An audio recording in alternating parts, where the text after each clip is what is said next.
Holy moly. Do you guys realize that today is June 1st? Yeah. What the hell Five, happened? The year's almost half over. the last 5 months to me have been not a blink of the eye, maybe several blinks, but they're blinks. It, it's like the last 5 months were like boink. I remember that boink. Oh boink, I remember that. And oh, what the hell's that? And all of a sudden, I'm sitting here looking back, going, I got to think about how many boinks and clips that I can remember because it just went poosh, went right by me. Yeah. Yeah. And the older we get, trust me, the older we get, the faster time goes. Well, Jim, I've always had a question about that, and I'd like to know what you think.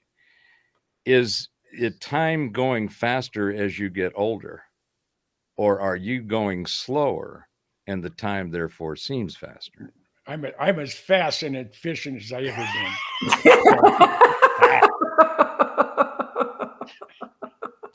That's the word on the street. That's the word. Yep.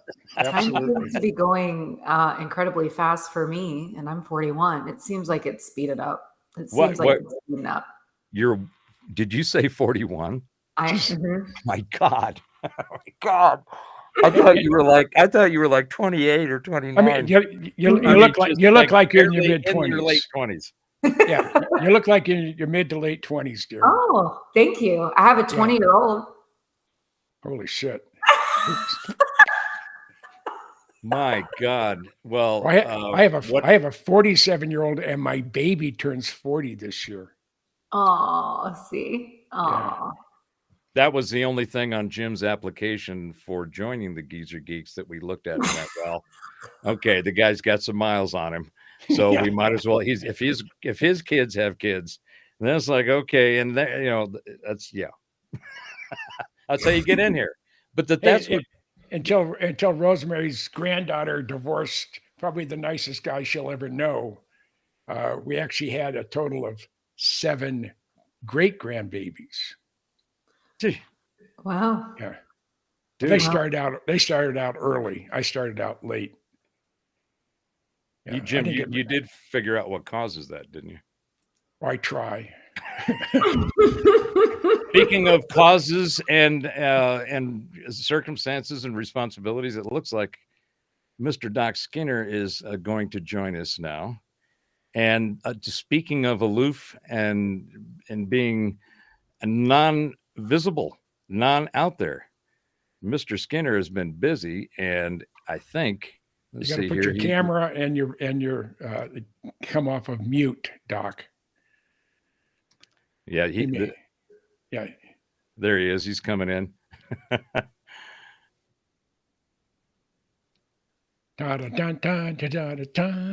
So I'm not. Are you guys seeing anything in the chats? Are we actually streaming where we're supposed to be? Yeah, there's one YouTube, 2 YouTube. Oh shit! What hell happened? I don't think mine went live. Let's see here. Doesn't look like Geezer Geeks is live. Let's check. It looks like on Neck. Can you hear me? Yeah, on Rumble. Oh, Doc is in. Holy shit! I mean, look at that. You're fuzzy. You're not in focus. Hi, everybody. Yeah. Hold on, let me fix that. And you don't have your background on either. I don't know how to do that yet. Oh. Have you? It's okay. I'm echoey. So hi. I hope you're all doing well. Yeah, I don't know if does this thing do green screen? I don't know because we haven't tried that, have we, Gerald? No, we have not. But I think it does. I think it should. Clay did it on his OBS. But you're really pixelated and fuzzy.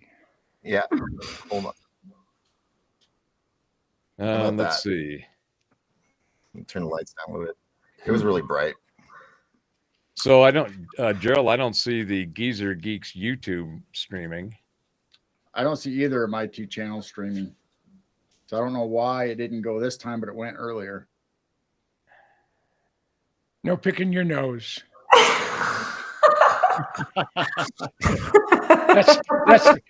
That's for us to do. Yeah, I'll leave it for you.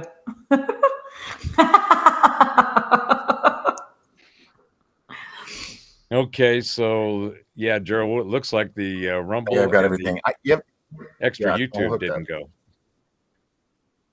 No, Doc, you are not coming through, but nothing but fuzzy, out of focus or soft. Video wise, I'll be right back. Yeah. Yes, video. You're just keeps kind chopping of out. And we are live on X too. What do you mean? What do you mean? I wonder if I can change Geeks any and of a that gal, on yeah. here.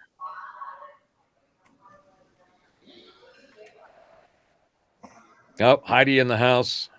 There's Jane. That's coming through on Rumble and YouTube. Okay. Wow. Doc. So what's the powwow about tonight? Oh, well, this is a... Thanks for having me. Oh, it's always a pleasure to have somebody who can actually has something interesting to say. These two guys, after a while, it's like, okay, yeah, we've talked about that one. Oh, okay, whatever. So yes, thank you for coming in and adding value to the circle of Geezer Geeks. My pleasure. Yeah, haven't been on for a while. Been really biting my tongue not to go on the air, and then this afternoon I was just like, I was just gonna go on Facebook, say hi, and then you gave me the invite, so thanks. And yeah, so sometimes let's do something. Oh, we've got a number of things that I've actually got a couple of things I want to drop on the table for everybody to chase around and knock nuggets together to see what they come out with. But as usual, and has not been for the last few weeks because stuff got in the way. So this is the first show in about a month, and we said, okay, there's enough stuff cleared. We might as well get on and do our usual chasing squirrels wherever somebody throws them on the table. So I just remember my fan's on. That's probably making the hum. Let me get rid of that. So we are going to there's a couple things I want to throw out, and just as kind of some of it food for thought, the most of it definitely for conversation and what is this shit, because I'm finding, at least for me, I'm finding more stuff that has been directionally the same on this whole, particularly the whole idea of our origins, where we came from, and this whole exposure, this great reveal of whatever our cosmic cousins are, and whatever relationship we've had with them for decades, if not centuries. And they think they're kind of tied, and it's kind of interesting. So I wanted to throw that out as kind of a, let's go gnaw on this nugget and see, because every one of you I know is going to have some really different view and opinion of what it is than what the other ones will. So, and that's where all the great conversation happens, that I think is something that we all enjoy doing. So, does that make sense? Mm-hmm. No. All right. So the first thing I'm going to do is share. Some of you may have seen this. For those that haven't, especially for those watching, Stephen Greer's latest testimony at Congress. And this is about a 10-minute clip of it. And I would like to get your thoughts on the amount of information, the presentation of it, and then the potential validity of it. All right. See what you guys think of this, because I went and looked at it and I went, I'm thinking that that's not the one, that this has got more to it than people have thought about, for the most part, as far as the normies and all the folks that are out there and the normal stuff. But it's a part of what I've been calling the rise of the pissed off peeps, and a whole nother thing of, the consciousness flow that's happening with all these energies incoming, the waxing and the waning of the cycles, and we're underneath the crossing of the stream of those cycles, underneath it, looking at dumpster fires going, who started all this shit and how do we fix it and get it out of the way? Right. Yeah. So that's just a thing that to me is happening organically. The common sense bullshit meters that we all have embedded in our function, the way that we are they've been pegging all the time. People are going, people who didn't know that they had a meter all of a sudden have found one because it's being pegged all the time. And they're trying to figure out what the hell is going on that's pegging my meter. You got a bunch of meter pegging going on. Doc, I think there's a song there. What do you think?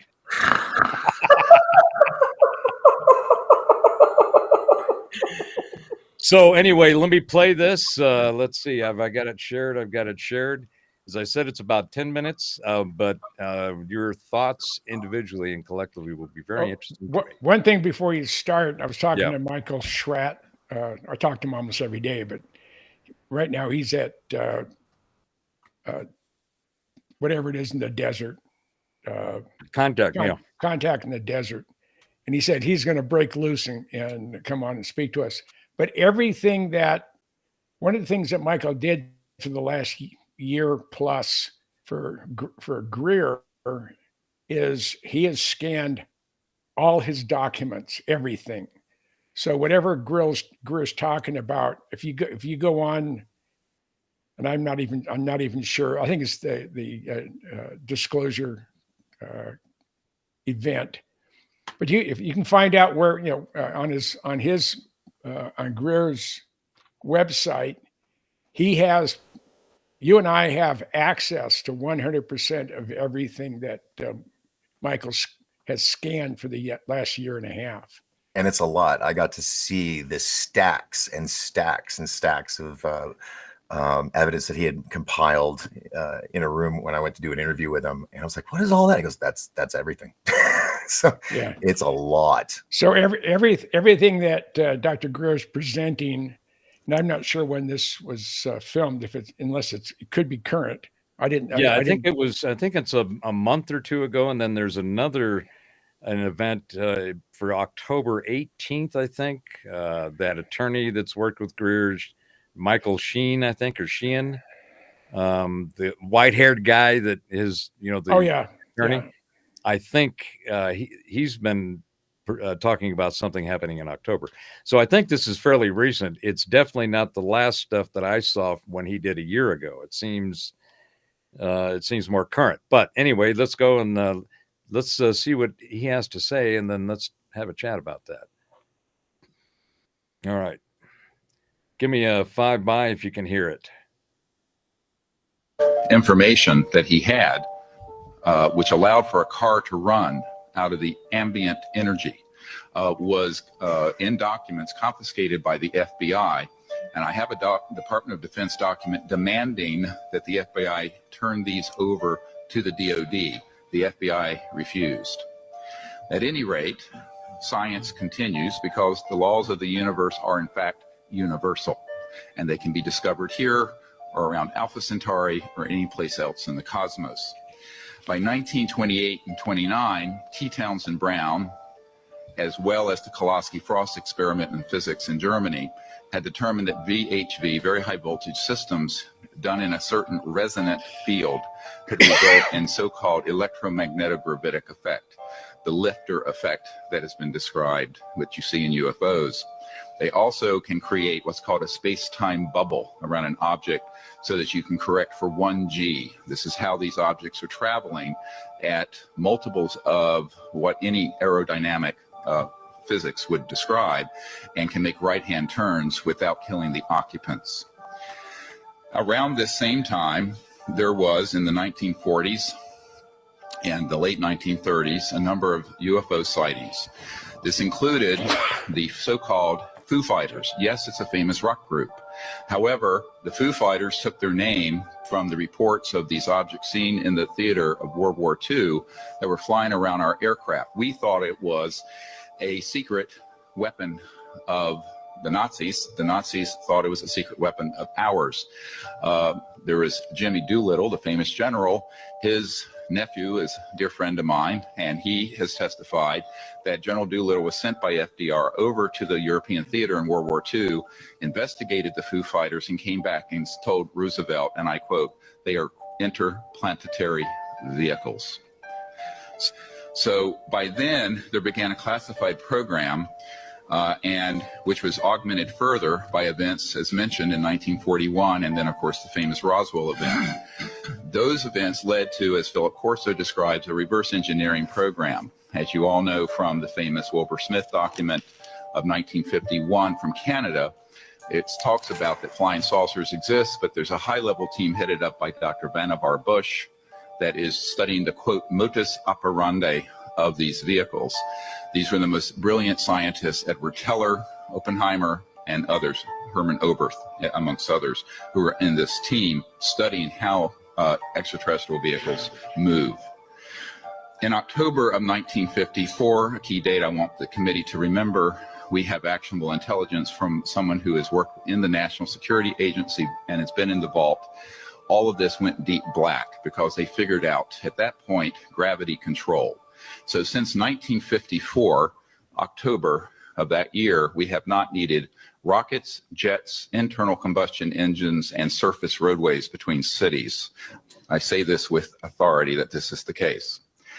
Eventually, these breakthroughs in human discovery were complemented by the study of the extraterrestrial material that were retrieved from these events.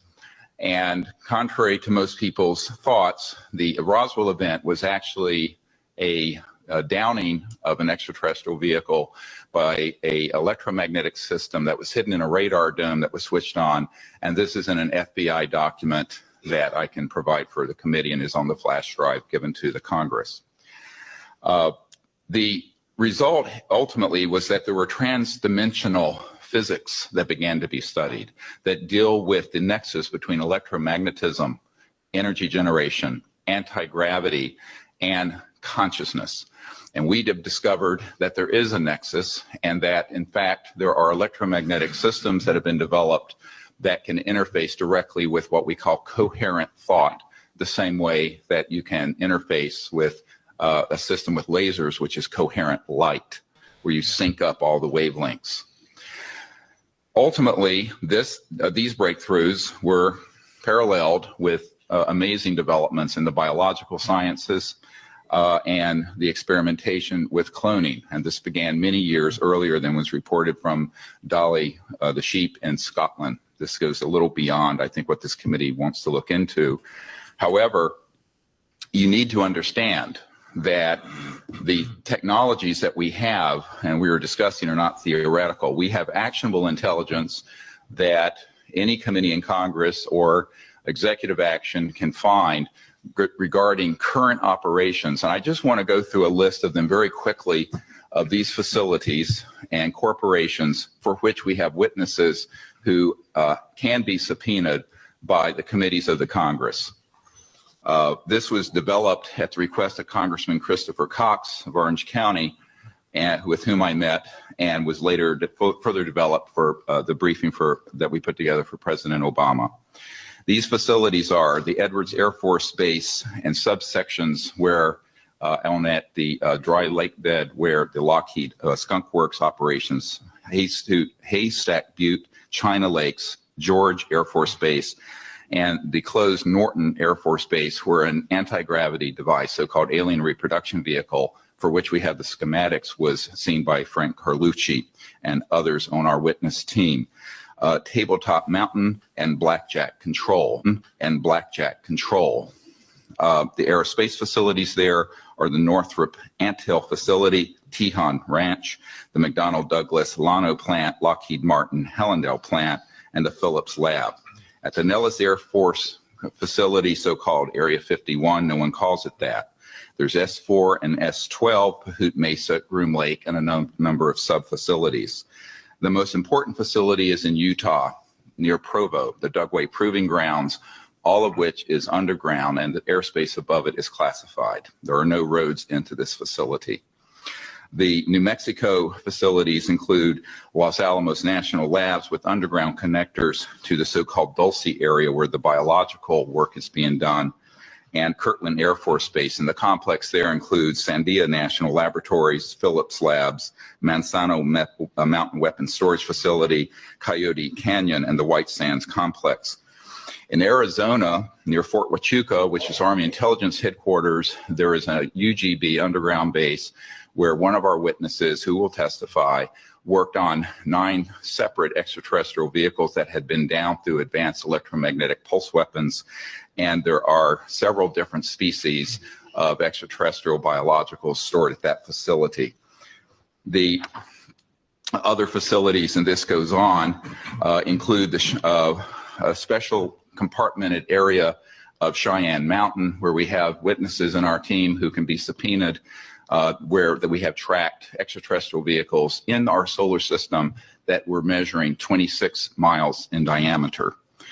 There are also facilities in Australia, a key one being Pine Gap, the so-called Alice Springs facility, which is mostly a U.S. Air Force facility, even though it is in Australia. I recently talked to the Deputy Prime Minister of Australia about this. Also, the Redstone Arsenal and the Marshall Space Flight Center. We have a scientist at the Redstone Arsenal who works under contract for IT&T, who have developed these transdimensional systems. He was under contract with my project to bring these energy devices out, and he was then threatened by a former CIA director and what I call the goon squad that went down there 3 years ago in March. This is just part of the information we have, and this information is on the flash drive given, then that you're all welcome to review. Thank you. This information that he had.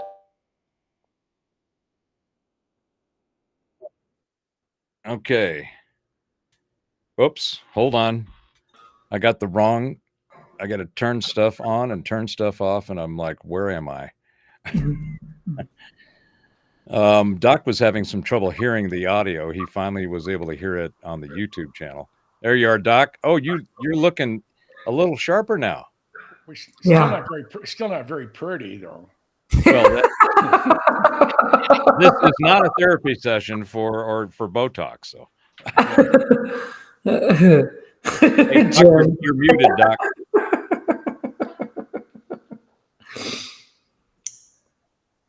So I didn't hear the first couple minutes because I got no video or audio in this studio, so I had to go on the YouTube channel and listen there. So, but I got the gist of it.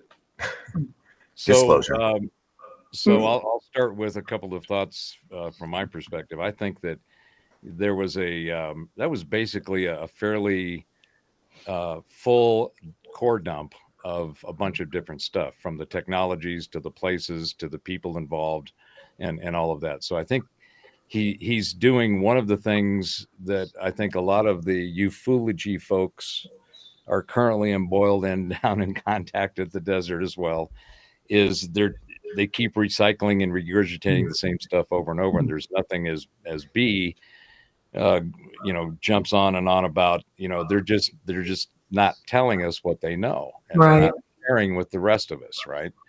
And so I think what Greer's doing, what I appreciate in this, is that the first thing is he's done a very wide core dump of stuff that's all basically actionable.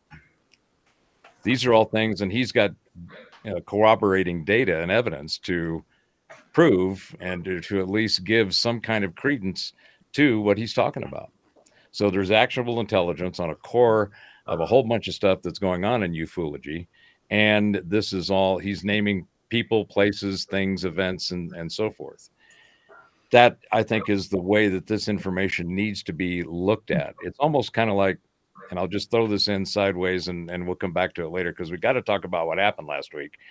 But what happened last week? I don't know about you guys, but I saw a couple things that I had some opinions about, so I'd like to share them with the esteemed wiseness on this panel.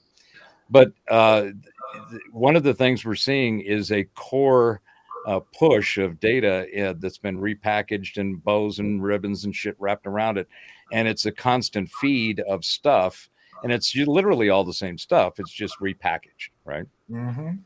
So that's one of the things I think Greer is doing here that I think is important in this particular one.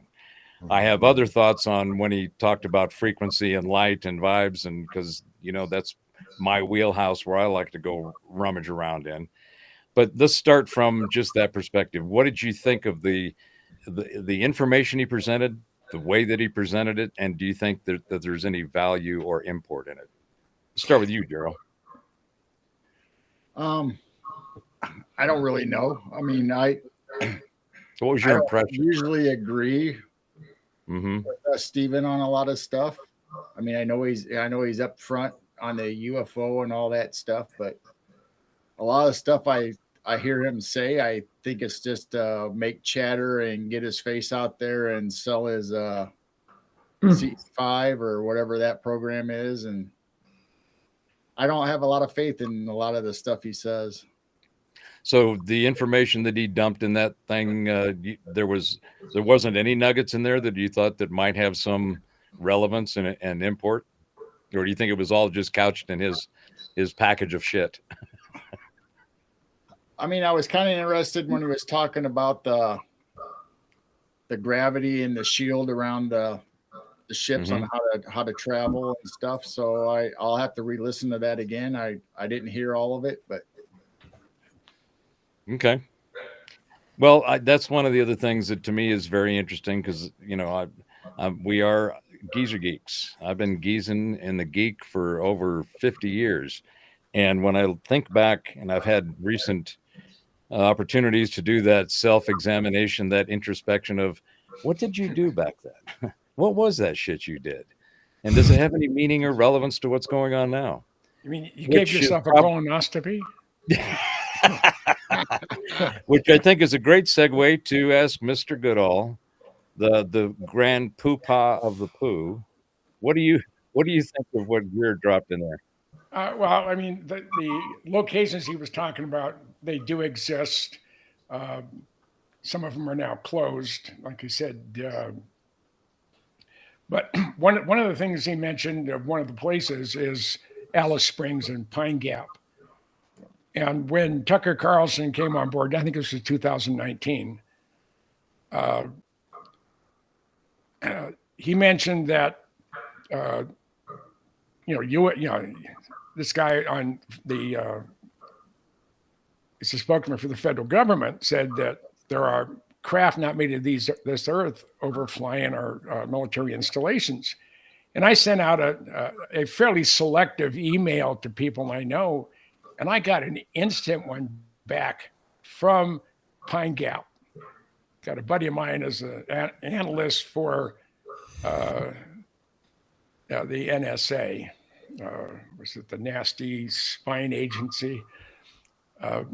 And the only thing they said is they're here. And so I said, what do you mean they're here? He says, I can't say any more, but they're here. And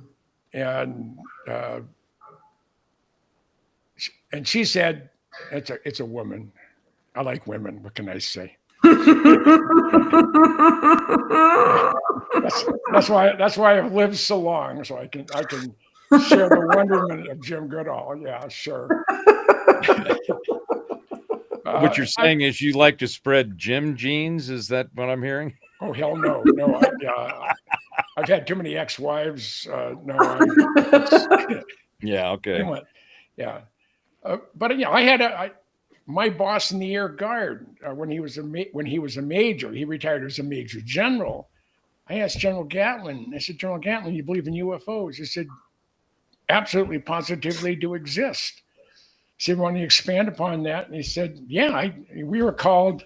They were on alert at Duluth Air Force Base in Duluth, Minnesota, and they got an alert from Finley Air Force Station that they're tracking a fast-moving, unidentified craft of some sort overflying Lake Superior. It was sort of in the middle, and it was heading due west. So they launched 3 F-94Cs. They're capable of going supersonic in a dive, but they burn all their fuel when they do it. I mean, they can only be an afterburner maybe 60 seconds or 90 seconds maximum. So they head out there, say General Gatlin's aircraft was the lead of the 3. They see the object, and it's a sphere. And the WISO, the weapons systems operator in the back, he's trying to lock on their radar, weapons radar. And every time he gets a lock on, the radar dies. General Gatlin would reset the circuit breaker. They'd do it again. And as soon as they locked on, it would die. Wow. And finally, they're heading towards Finley, and Finley says it's heading right towards us. And they said, real quiet for a second, said, yeah, but it didn't go by us. And he's not on radar anymore. And General Gatlin said they're in afterburner now for about less than a full minute to try to get as close. He said, you got on the radio. He said, well, the reason you're not seeing it on radar, it's directly above you. And all these guys ran out. And Minnesota in the winter or even the summer, there's no pollution in northern Minnesota. This is the boundary waters.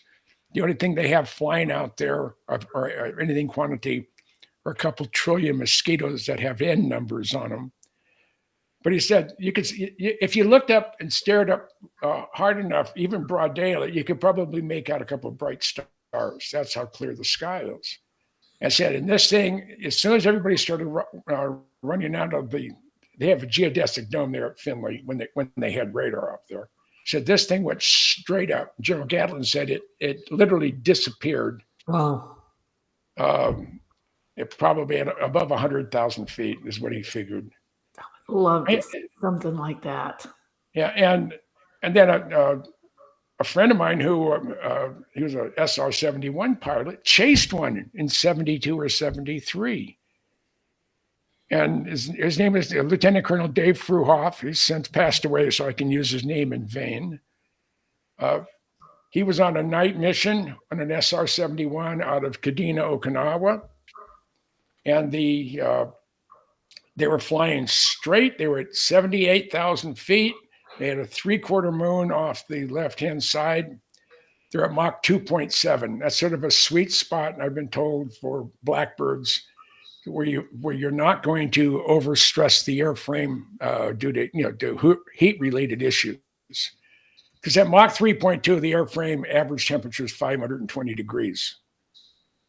So it does get pretty warm.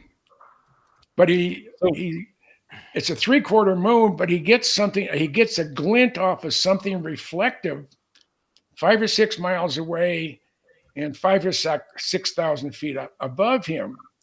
He gets on the radio on secure voice. He calls the command post at Kadena, where he's flying out of. Do we have another bird out? And he said, well, you were at the briefing. We don't. They said, well, there's something up here. I'm going to go take a look. About then, his backseater gets on the intercom and said, hey, Dave, we have company. I said, yeah, I know. I'm going to go take a look.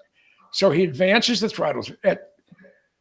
Put it in perspective, at Mach 2.7, at 78,000 feet, the afterburner is absolutely minimum throttle. The airplane just likes to fly fast. So he advances the throttle. He never takes his eye off the object. He's about a 10-degree bank as he's heading up towards this object. And he said when he was still about a mile away and still 1,000 feet or so below him, this thing took off at a 30-degree angle of attack. And he said he lost it somewhere between 180 and 200,000 feet. Wow. Okay, fast forward to 1979, he retires. He has a Q clearance.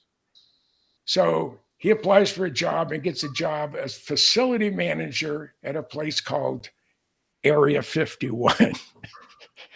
So, and he only lived 11 miles from my dad. And I went there to interview him, not what he did at Area 51, because I didn't know it at the time, but he crashed an SR-71. He was a student pilot when they had a total electrical failure. But Dave said that one thing you don't do if you're going to go into a classified workplace, you don't start asking questions, especially not the first week you're there. And he was there 5 years. Yeah. And he was in absolutely every single structure within Area 51. So I said, okay, the $64,000 question, where are the underground facilities? He said, they're not at Area 51 because I was responsible for everything. He said, but we have the ability on the other side of the Papoose Range to drill a 36-foot diameter hole through solid granite at about a foot an hour. And that's how they dug the holes for the underground nuclear weapons tests, and that's how they cleared out the unused low-grade radioactive storage facility at Yucca Mountain, because that part of the country is so livable. Where the hell am I going with that? I lost track. I mean, it's that squirrel movement. So, he told me, he said, they don't have the, if we have the ability, but I'm responsible for everything, and there's nothing here. And he said, after he was there about a year, now everybody knows everybody anyway. And he asked one of the guys, a long time guy who'd been there forever. He said, I got a question. Have we ever in the past operated a Mach 12 aircraft, Mach 15 aircraft here at the test site? Because none of them like to say Area 51. They'll say the Kelly's Ranch or Elvis's house or the box, but they very rarely will say Area 51. Even Ben Rich would say the test site. So Dreamland.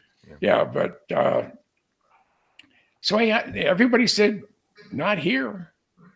He does say he remembers seeing stuff designated to a place called S4. It would come in on he'd come in on a Janet flight on a Monday morning, be there all week long, and then head back. You could drive if you wanted to, but it's a lot of 2-lane. And so he started asking a bunch of guys that were there when Bob was there. This is later on. He's contacted them. He said, do you ever remember a Bob Lazar on any of the Janet flights? And he says, 2 of the guys says yes. So, and the other thing, and it goes hand in hand with this about, again, this is Bob Lazar, and I've known Bob for 35 plus years, almost as long as you've been alive, Heidi. No, not Heidi. Chassis. Yeah. Well, Heidi too. Yeah. Yeah. So, Jim, let me ask you something about what you just said there, and in relation to this Stephen Greer, because you're kind of supposed to be giving me your thoughts about Stephen Greer, but you're telling all these badass stories anyway. Oh, so, yeah. No, but this that's okay. But when let me ask you this: how do you find it interesting that Lazar doesn't appear to be in any of Greer's research and reporting? No, because I asked him. I said, "Are you going to talk to Greer? You're going to go up and sit before Congress?" He said, "Those bastards, railroaded me 35 years ago. Screw them. I don't need to prove anything." Yeah. I think it would be, even if he, wouldn't make an appearance, physically in supporting Greer and the events and all that, that at least Greer would be covering some of that technology and that research that Bob has, and it being a part of Greer's. Now, it may be, I don't know. What I've seen of Greer, I've never seen him mention anything about not only Lazar, but 115 or any of the other stuff that, is attributable to Bob. So I find that kind of interesting. Do you think that what Greer just said there is going to have any value? Will it make a difference in any way? I mean, there's Tim Burchett from the 2nd District, Congressional District in Tennessee. He said, I have seen stuff related to UFOs and aliens, and the American public is not ready to see what I saw. Mm-hmm. And he's a strong proponent for releasing everything. And reportedly, that's what Trump told Judge Napolitano about the releasing of the JFK documents that he said that are on its 2nd or 3rd postponement of original release. President Trump mentioned, I guess this week or last week, that he's going to declassify everything on UFOs. Everything on the assassination of Kennedy, and all the other stuff that the world is going to go. Yeah. Yeah. Yeah, there's going to be a shitload of jaw dropping going down, I think, coming around the corner. Yeah. We've got a whole bunch of other stuff that we want to talk about. And I really cannot wait to hear what Miss Chastity has to say about this. Oh, yeah. So thank you. I'm just with Dr. Greer, I think the information's great, right? But sometimes there's just like a resonance. And I just feel like what I get from him is just kind of, for show type of shit. I don't really know a whole lot about him because when I hear him speak, I don't know, there's just I'm not taking it in.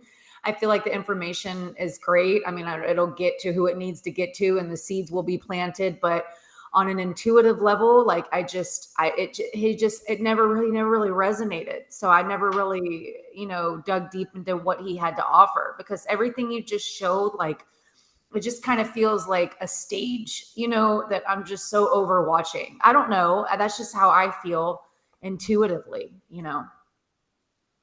That's awesome. I think that there's probably more people that are having that resonating in that vibe in that lane than others. But yeah. That is one of the things I think people don't trust as much. And Jesse, this is what you've been focusing on with your work, with yourself, and what you're doing to help others.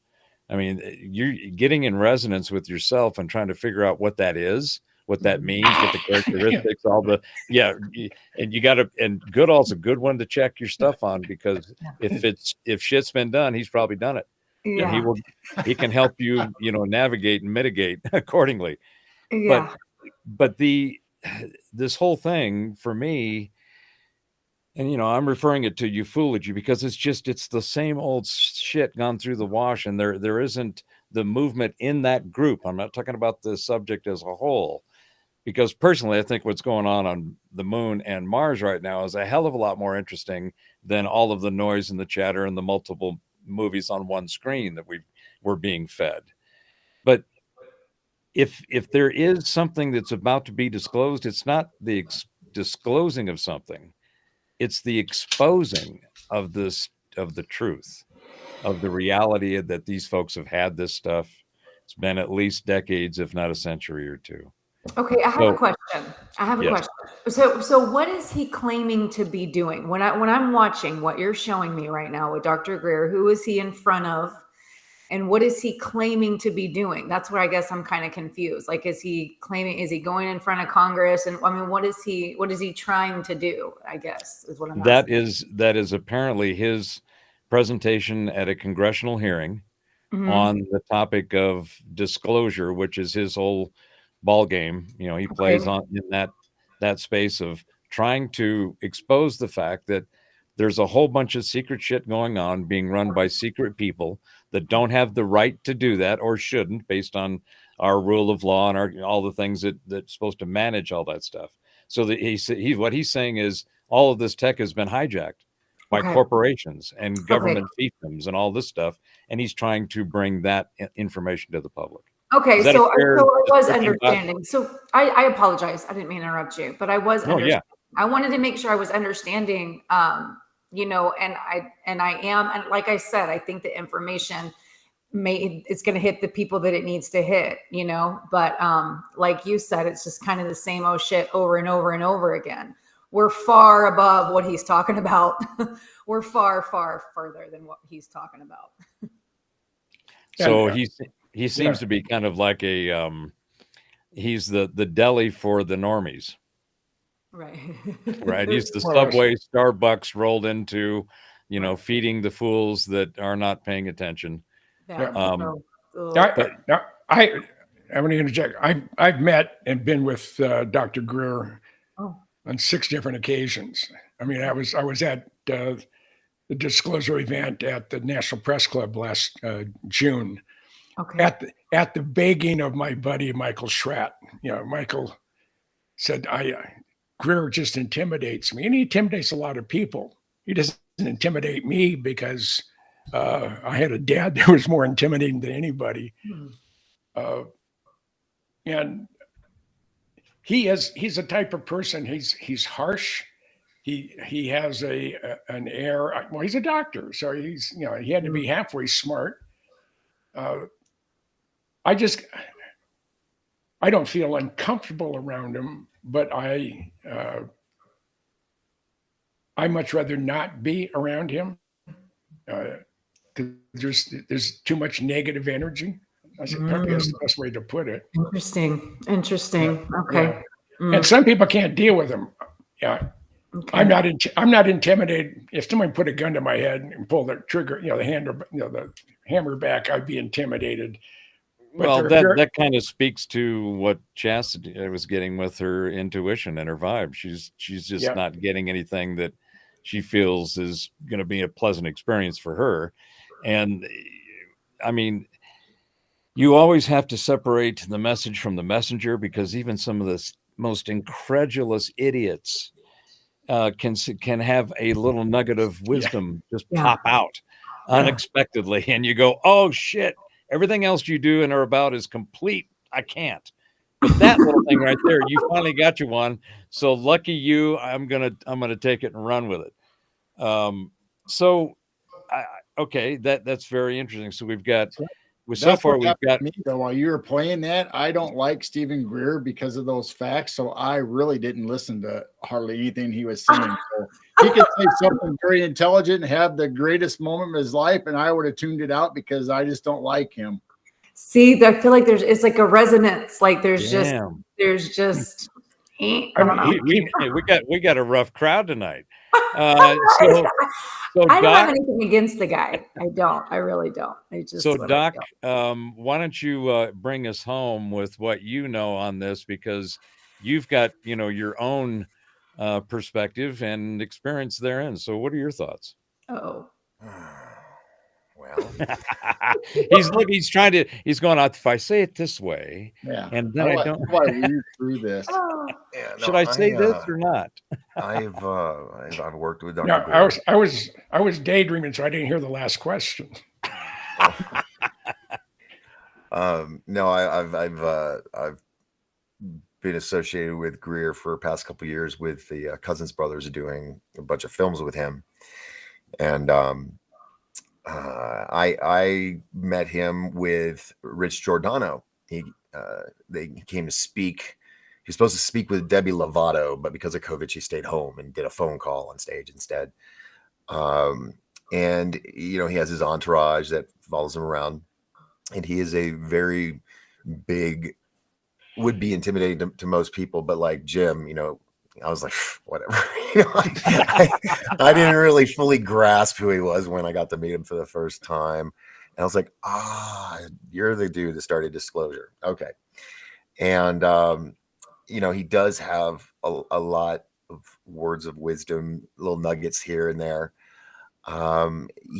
He's never spoken about element 115, which is peculiar because he talks about, the bubble or toroidal energy that surrounds your craft, right? And I don't know, I kind of had to listen to his stuff, because I would help with things, and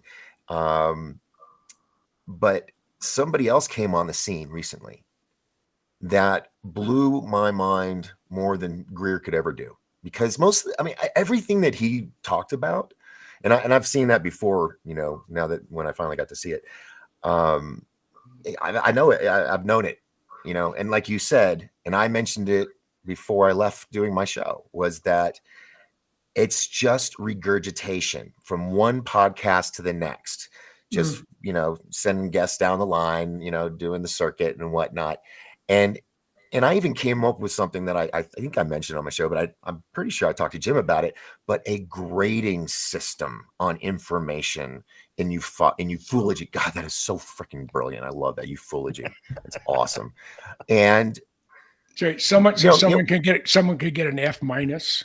No. But what I'm saying is, like, this is like grade 1, grade 2, grade 3. You start off with Roswell and you go from here.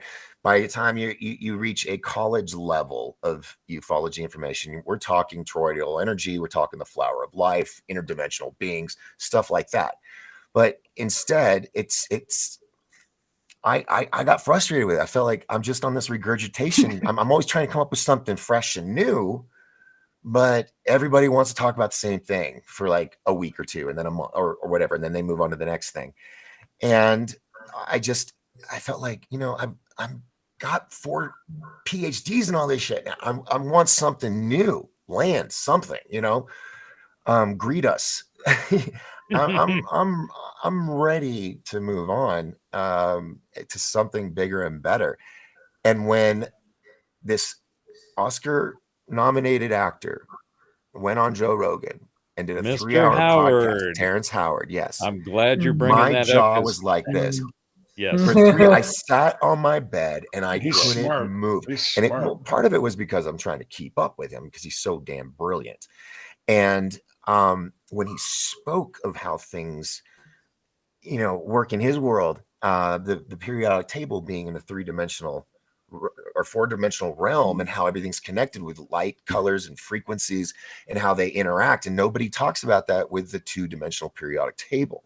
Also, the fact where he talks about how our Goldilocks zone, every solar system has it, because the electromagnetosphere, you have that shape, right? That apple shape that goes all the way around. It encompasses us. It's the force, right? Well, he's talking about how the Goldilocks zone is where the hydrogen is just right for life.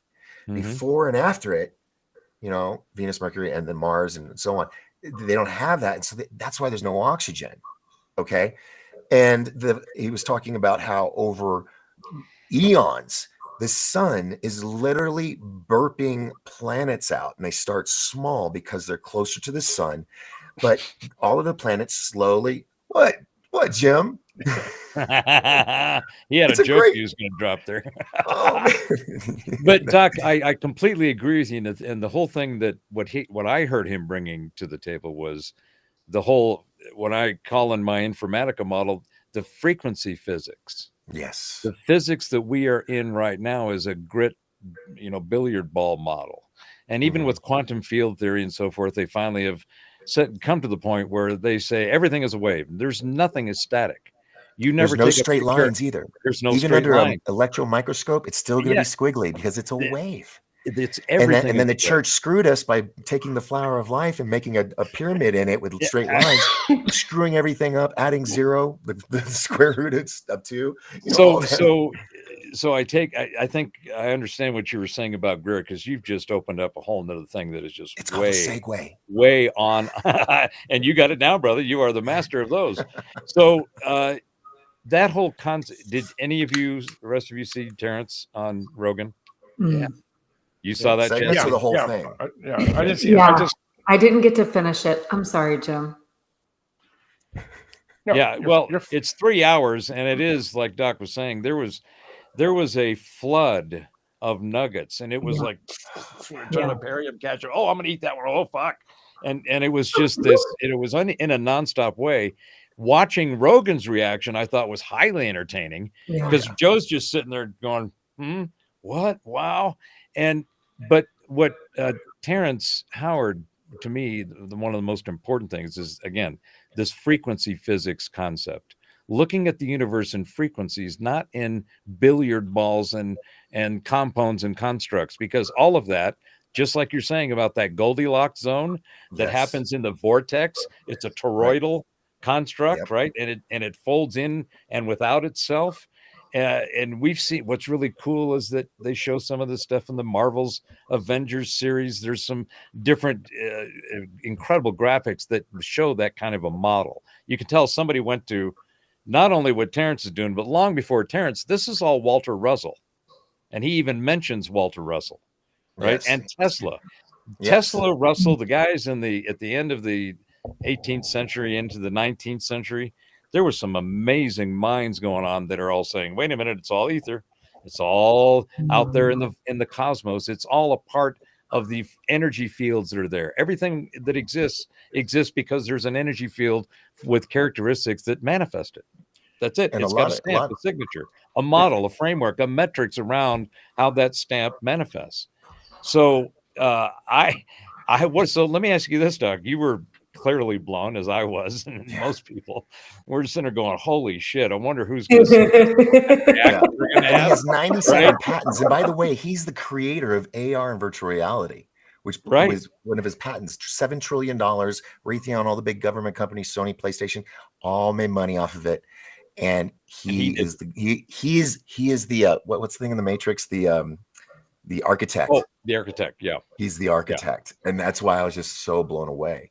And if you think about it, all the planets, if they were being birthed and slowly moving out over eons, right? Trillions of years, because it's only like a few millimeters a year it moves out. But it would make so much more sense with Mars. The pyramids, the city. It was once, what if Mars was Atlantis? And it had gradually moved out of its Goldilocks zone. No more life. Everybody had to move underground or whatever. And then maybe they had the ability to come here, and who knows? But it just, if you can listen to the whole thing, listen to it twice, it's opening doors that no one dared to open before. Yes. And I pray for that man, that for his safety, because of the knowledge he has. Yeah. And the fact that no university wants to challenge him. He went to Oxford and spoke there, but they took away his projection screens and his notes and everything. And he's like, what the fuck? Did you see Tyson take a swing at him? No. Neil deGrasse? I heard about that. Yeah. I didn't see it. It was like, you lost credibility a long time ago. You and Bill Nye ought to just get a room and go away. Yeah. Just stay on Sesame Street and don't go anywhere. Exactly. Stay there. So this whole, I agree with you 1000%. This is a bombshell of what I would. My last show I did in the previous version of the Nexus was called The Knowledge Apocalypse. And the subtext was the end of the curated narrative. And what I was seeing then was that we were going to see this unveiling of all this information that's been sequestered, obfuscated, hidden. They tried to destroy it or whatever. And, there's all this stuff that is now coming out that is changing the way that we not only think about the reality we inhabit, but the history of how we got to where we are. That's our history I'm struggling to find is the history, the true history. Exactly. And the history is going to go through a major makeover in ways that stuff that Mr. Goodall down here, the Jim of the Jungle, is doing. I mean, he's down there in that hole. And I've been telling Jared and him this, when we first talked about it. That whole Central American, Mexico, all the way down into the northern part of South America, that chunk of the Mesoamerica piece has got more of the original history of our origins than any place in the Middle East. Probably rivals or comes close to what's down in Southeast Asia and India and Pakistan and Mohenjo-Daro and all those down there. And then you got all the stuff over in the South Pacific. And all the Nesias, all the micros, the minis, the polys, and the huies, and the EIEIOs. That whole that thing is a plateau, and the history and the stuff that's been written about those origins have the same common characteristics and theme. Somebody from up there came down here, told a shit, gave a shit, showed a shit, and maybe even screwed with our shit. And they all say that. It doesn't matter where they find it or how old it is. So I think that Central American thing that Jim and Jared are going after is going to rewrite history. It'll probably start just with the Western Hemisphere because that's where it is. But they're going to find this shit is 20, 30, 200,000 years old. Yeah. Been around way, way longer than any of the shit they have found over in the Middle East or in the Caucasus area, in Europe, none of that. It started more here. And that's going to really flip people out, in my opinion. And I mean, there's going to be some poofing going on, and the gray matter splattered everywhere. It's like, what do you mean our history isn't that?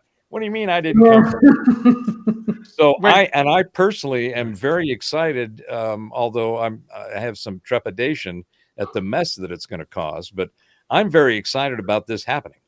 I think that I just came up with a script idea, so thank you. I was sitting there taking notes. Awesome.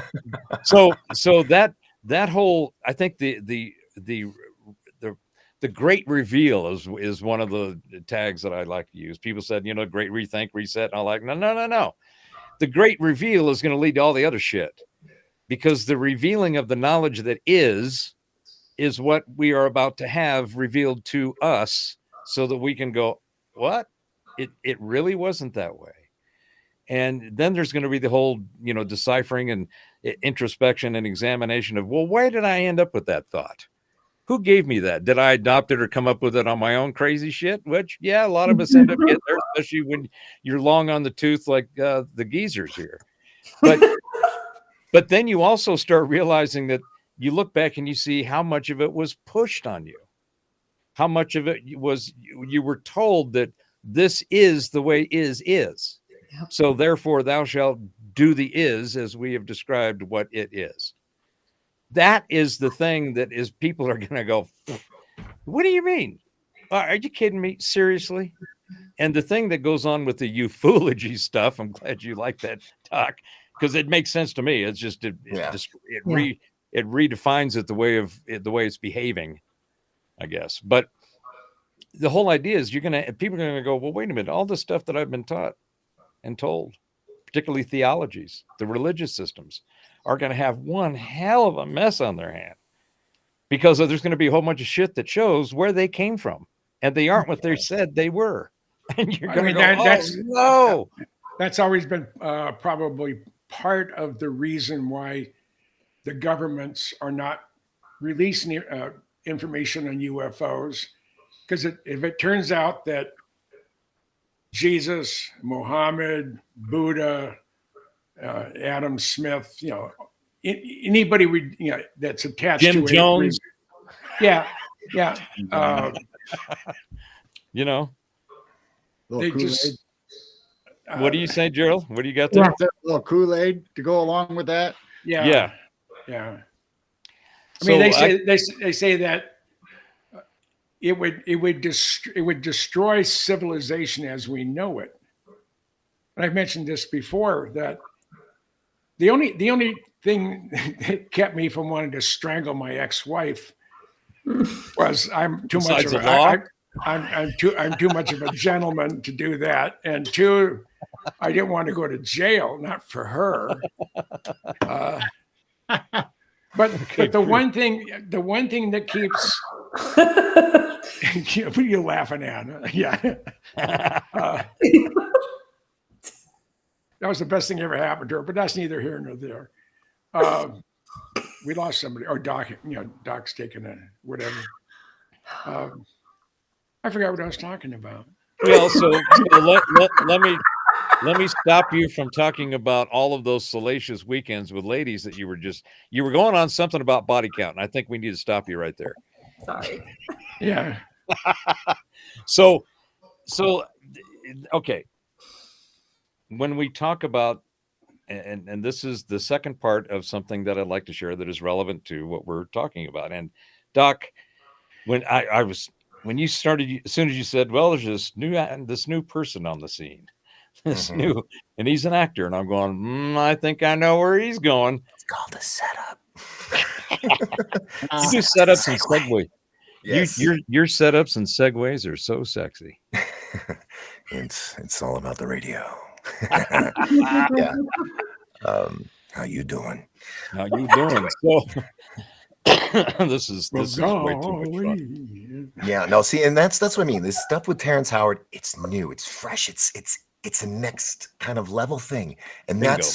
that's right. It's a next. God bless Stephen Greer. He's done a lot, and I've met him. He's a gentleman, but this stuff, dude. The guy is smarter than Einstein. He figured out Einstein's screwed up E equals MC squared. He realized all this stuff, and it makes sense. Yeah. Even to a layman, you gotta hang on to the bumper as he's going down the highway. But that's right. Dude, if we could get him on the show, holy jeez. What? Even Rogan was like, dude, we can make a 30-hour show out of all this. I mean, because he was just basically tapping into the basic, the bullet points, basically. And God, I want to hear this guy speak. I want to, if I come back, I'll probably want to get him on my roster of guests. Absolutely, no questions asked. And because it felt like, oh my God, I'm getting a little smarter finally. I'm not like stagnant, because that's what it feels like. We've been stagnant. Everything's regurgitated. And this opens up a huge can of worms because it changes physics, changes science, the way that he works with frequency and light. God, if you get him on, you better call me. You better you call know me it, to dude. come on. You know it. There is no doubt of it. So yeah, because it's really hard to impress me, and I was blown away. So yeah, I am glad that to be here at this time to see this kind of shit go down. I think the year 2024 Heck yeah. is going to be the most monumental time in the history of Earth. Yeah, you think? Yeah. Yeah, I mean, not taking away the politics. I think we're in. Well, first of all, the poles are shifting. We don't. Humans haven't been around taking part in anything exciting. I mean, it just there's something in the air. There's a feeling. Yeah, you can feel it there. Mm-hmm. It's not going to be oh, what was that? It's going to be holy shit. Mm-hmm. Yeah.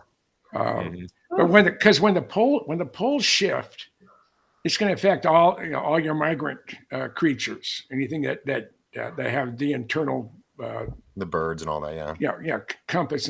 But it happens about every 12,000 years. And they said for almost 100 years, it was moving a quarter of an inch in one direction, heading towards probably Sweden or Norway. That's where it's headed.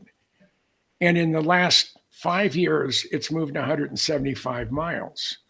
So it's speeding up, and they're not sure is when it gets to a certain point, does it just automatically shift? If that happens, that is going to cause a vibration within the crust of the Earth that you're going to see every volcano and every fault decide, screw it, I'm done with this. I'm just going to let it rip. And just to amplify or to add a couple of more nuggets onto that concept and comment, I'm going to go on record as we have more of a electric universe than we have any other kind of universe, and that fits into the frequency physics. Mm-hmm. We are on an expanding Earth that is continually growing because our core is not iron, it is plasma. Oh. And there is an interplace that Brooks, as you know, Doc, has spent a great deal of time and effort in as far as the inner Earth. I was actually supposed to go on that expedition. I was going to be the videographer. He was like, we worked on cruise ships. You can handle it. I'm like, oh, it's a little different. Okay. But so to that point, that is one of the models, in my opinion, that is going to be transformative. It'll be a transformative disruption in a number of different domains of knowledge and information that people hold dear into account. The scientific, let me get to this. We were just talking about history. Our history is complete bullshit. There is no doubt that our history is bullshit. And what parts of it? There's a whole kinds of things to go look into and lots of data. But at a minimum, if you start with everything's bullshit, then it's easier to find the good stuff because you know that everything you're looking at is right. It's one of the best filters out there, in my opinion. But so one of the things is about our history and our origin is something. What's that? We're keeping her up. Uh-oh. No, I apologize. No, I like this conversation because this is so fascinating. I love the conversation about our origin. Yeah, I apologize. Well, I'm going to ask you what you think. That's why. So I might be a little bit buzzed.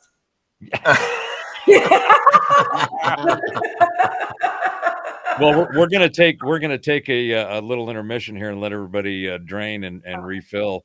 But so what I want to show is something it's about the Sumerian king lists. Yes. And those of you that don't know about the Sumerian king lists, they're basically, and we'll go through what they are, but it basically ends up being a history of information that has a cutoff point where the current knowledge domains and the silos where they contain that shit have totally ignored and dismissed.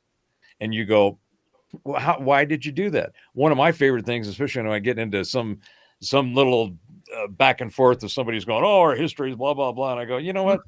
Let me suggest that you give this a try as a thought experiment. Look at history as myth and myth as history, and then go see what you find. So this is something along those lines. So let me share this. Where is it? Share. And where is this thing? Where'd you go, little share button? There you are. Window, that one. Okay. Now, everybody see that? Only part of it. Oh, because we're cutting it off, aren't we? Right. Let's see if this helps. Nope. Let me try this. I got my YouTube on standby. All right. So now that's the whole thing. So the Sumerian king list was found in the early 1900s. And it's basically a list of all of the Egyptian pharaohs and so forth since the flood. There's a cutoff point in the text that says there was a flood. And it has all of the dynasties and pharaohs, and they really weren't pharaohs. Pharaoh's the wrong word. They were kings. Pharaoh was a title that was given to a different level of administrator. But it has the flood genealogy, and then it has the pre-flood genealogy.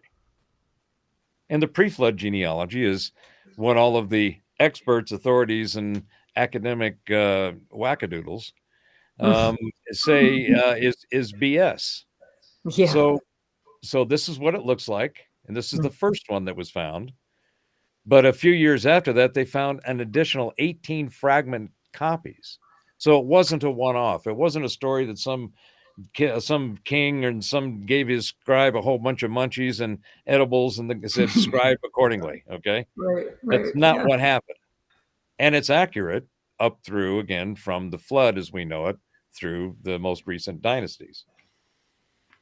In addition, let me see if I can get this in there smaller again.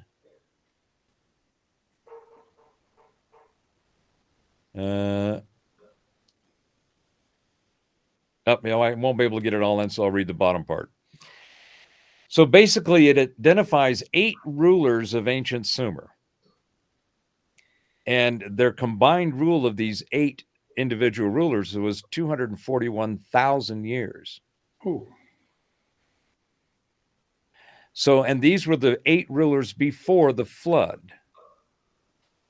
So the first thing is it's giving a delineation and a marker from the flood, because it says a great flood came and started this.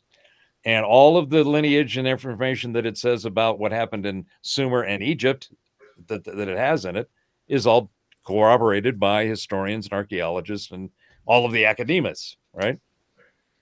But at the flood and before, they say, well, that's just a bunch of lore. Somebody sat around and made that shit up. Nobody lived for 30 or 40,000 years back then. Nobody ruled that.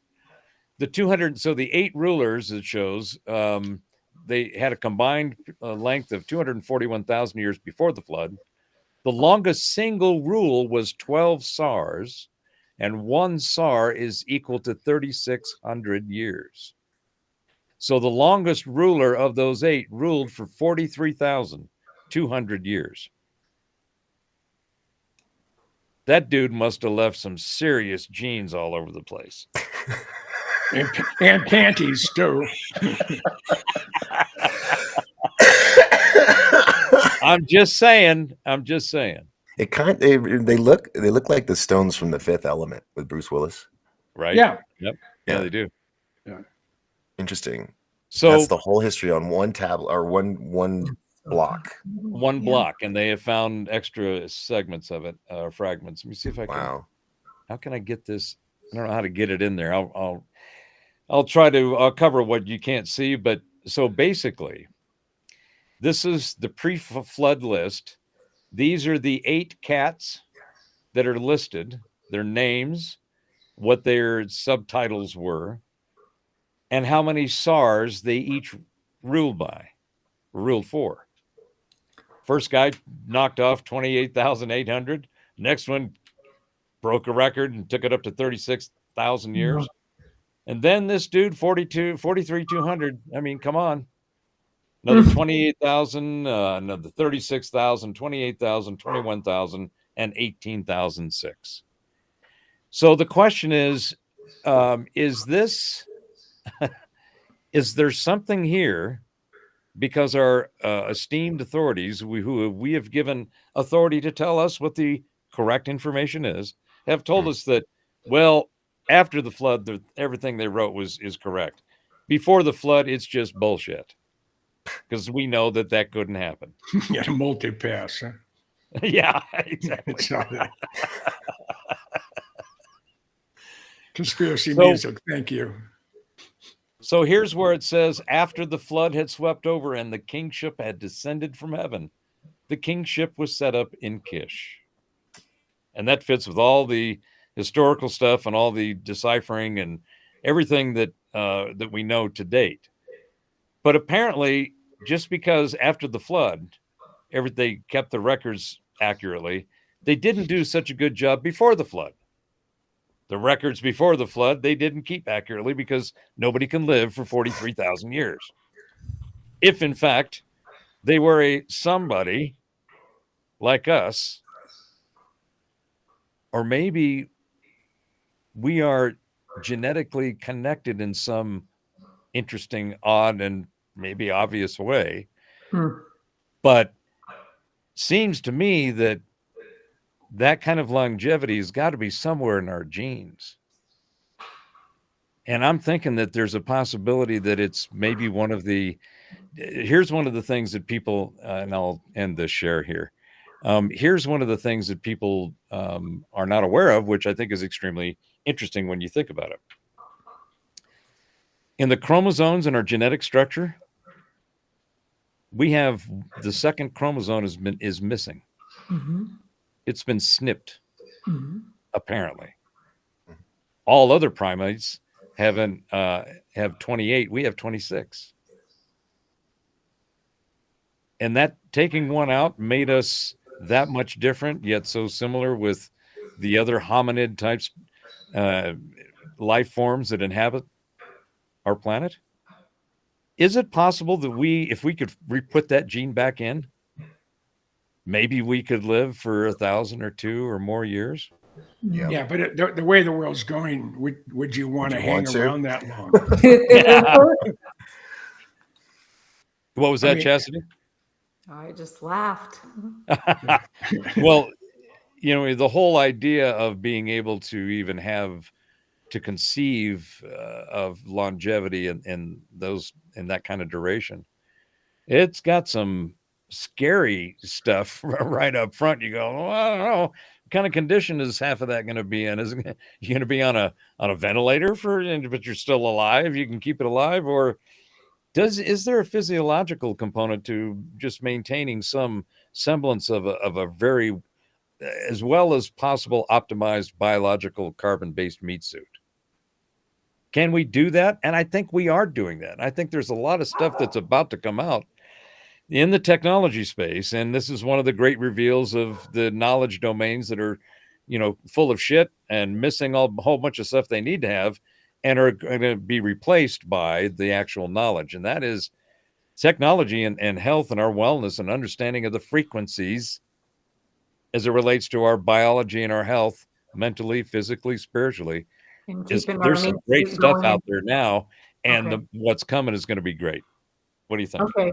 I just wanted to make sure I'm understanding you right. You mean you're saying there's technologies out there where we can keep our meat suit like young and going and keep it going? Is that what you're? Yes. That's what that's what I thought. Yeah, I actually saw a video just yesterday of a man it was like a TED talk or something. And he was talking about how eventually he wants to have in everybody's living room this glass tube thing you get in, and it's just a few minutes, but it's supposed to allow you to become or have the ability to live for 1,500 years. And so, I mean, there's people talking about it. And then there's the cloning and people being cryogenically frozen. God, those poor people, when they wake up, Just in the past 20 years. Holy crap. Hey, the last Are you- are 4 clones- years. clones wake up? And oh my God, if you had to be alive for 28,000 years, I mean, you'd have to be committed to your partner.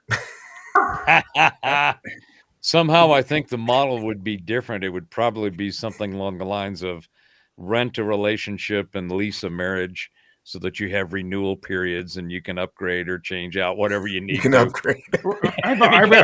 Consider I've been through probably as many or more than any of you. That when you get married, the license should be $100,000, and You should get a permit. When you get divorced, oh, it's $19.95. No, you're veteran. It's $15.95. That's $15.95. Yeah. That would solve a lot of problems in this world, or maybe cause more. Who knows? But Well, it's like you said, if you wanted to live forever or live that kind of length of time, would you want to live through the shit that live part of that in right now with all the shit we're dealing with?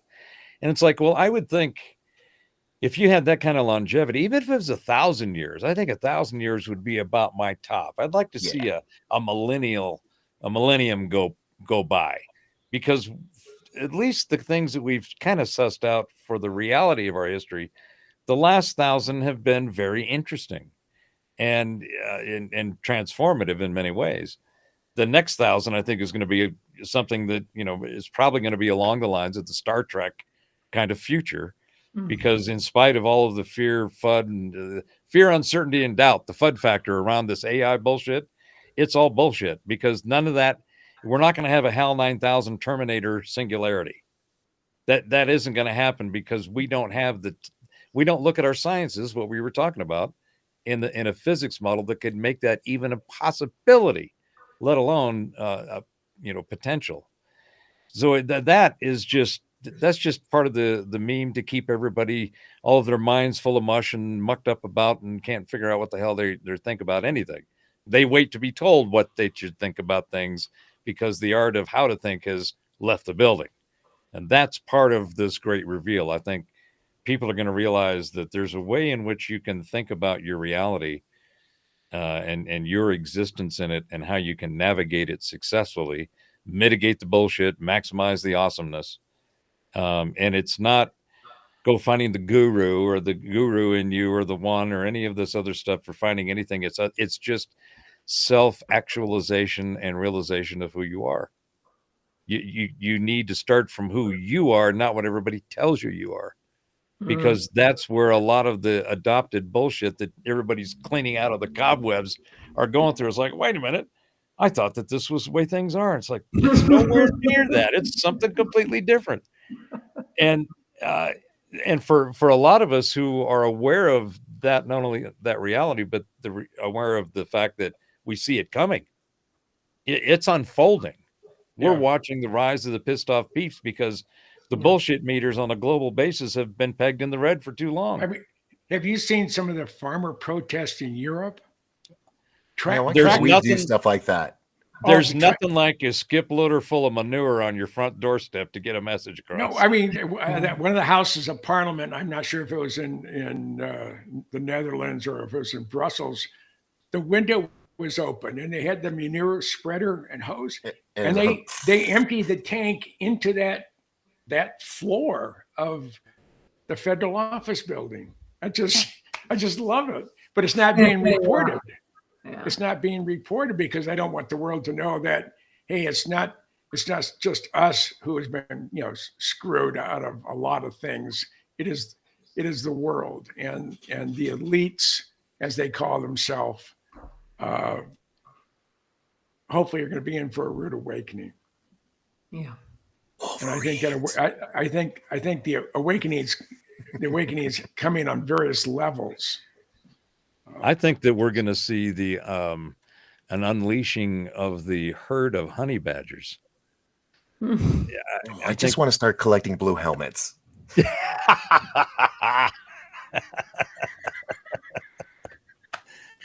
I mean, I am simultaneously terrified and thrilled, because just watching, and I don't think I think there's going to be a lot of isolated pop-offs of extreme chaos and crap that are going to get everybody's attention. It'll be the attention du jour, right? Focus over here.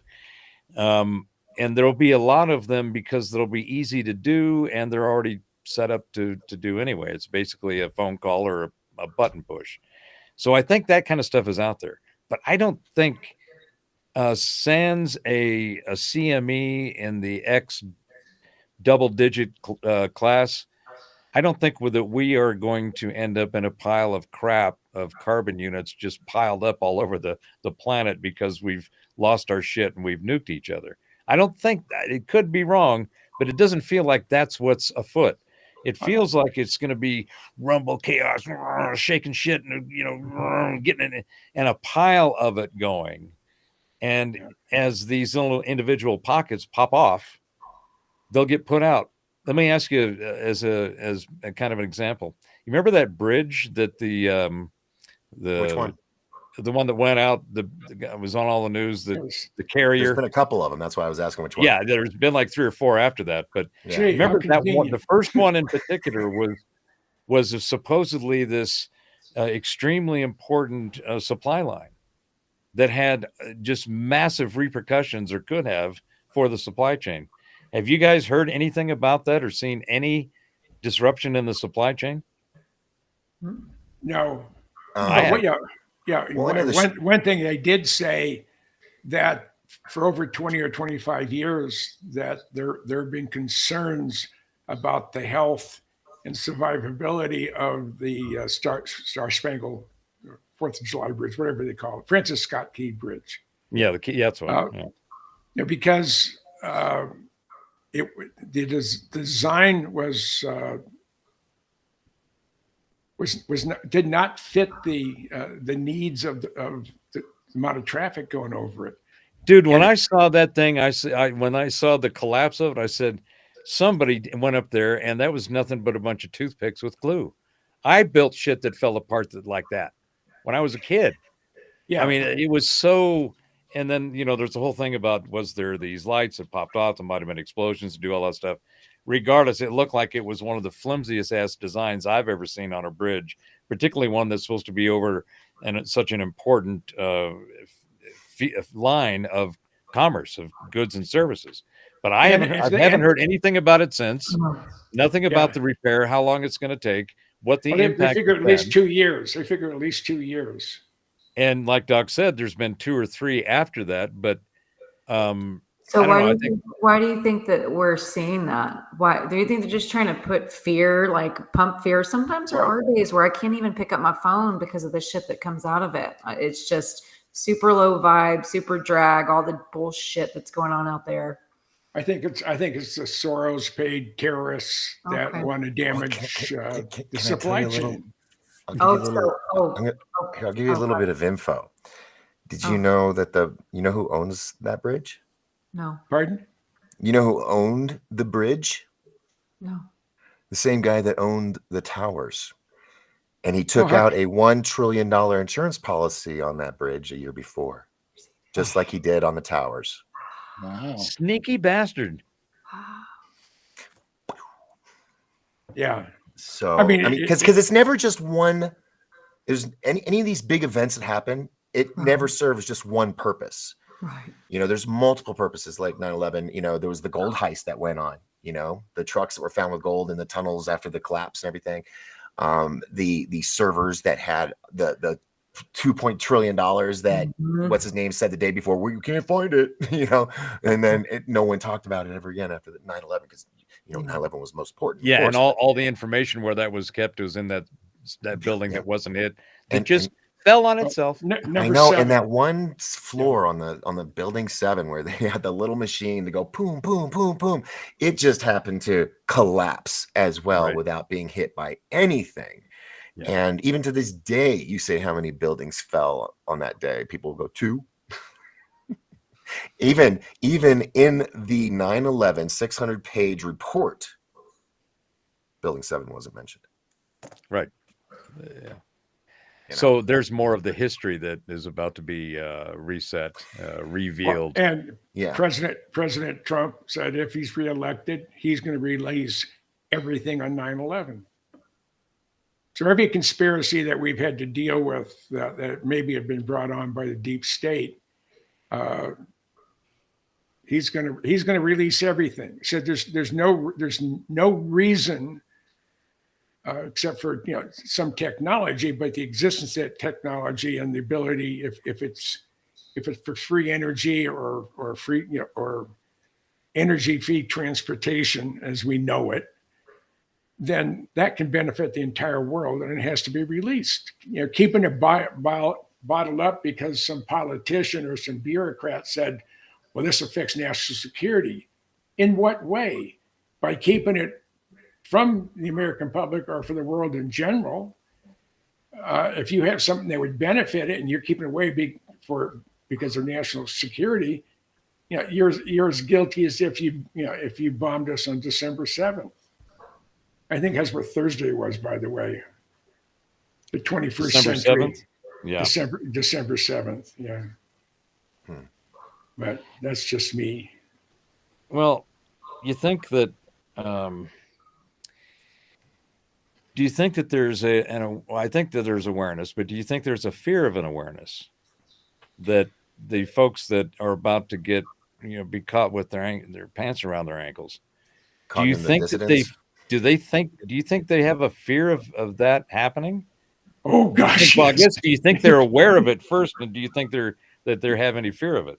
Those that are aware of it are terrified. Wait, Yeah, I'm what- confused. I mean, What's that, Jesse? Do we think who's aware of what? I apologize. I want to know though. The people that are about to get caught for keeping all the toys from the rest of the kids, from lying to us about where if there was even any toys, lying to us about all of the things that it's important to our existence, which is where do we come from? What's our history like? Right. Why are we here? Where do we think we're going? They know. Those are the folks. Those are the folks that I'm asking. Do you think that they fear the fact that they're about to be caught with their pants around their ankles? Yeah, it's so obvious. Yeah. Do you not? It's You really see it in the crazy how behavior this and the way. Yeah, go ahead. It's a Doc. big reveal, Yeah. Everything's being revealed this year, and it started with the celebrities and Diddy and all that, and it's going to get bigger and worse, and that's why certain film studios are moving out of Hollywood. They're going to other locations to try to detach from all that. But yeah, everything is. This is going to be, and we got another 6 months. How many more months? Five months. It's so crazy. And God, just look at what has happened just this year alone. I mean, from day one.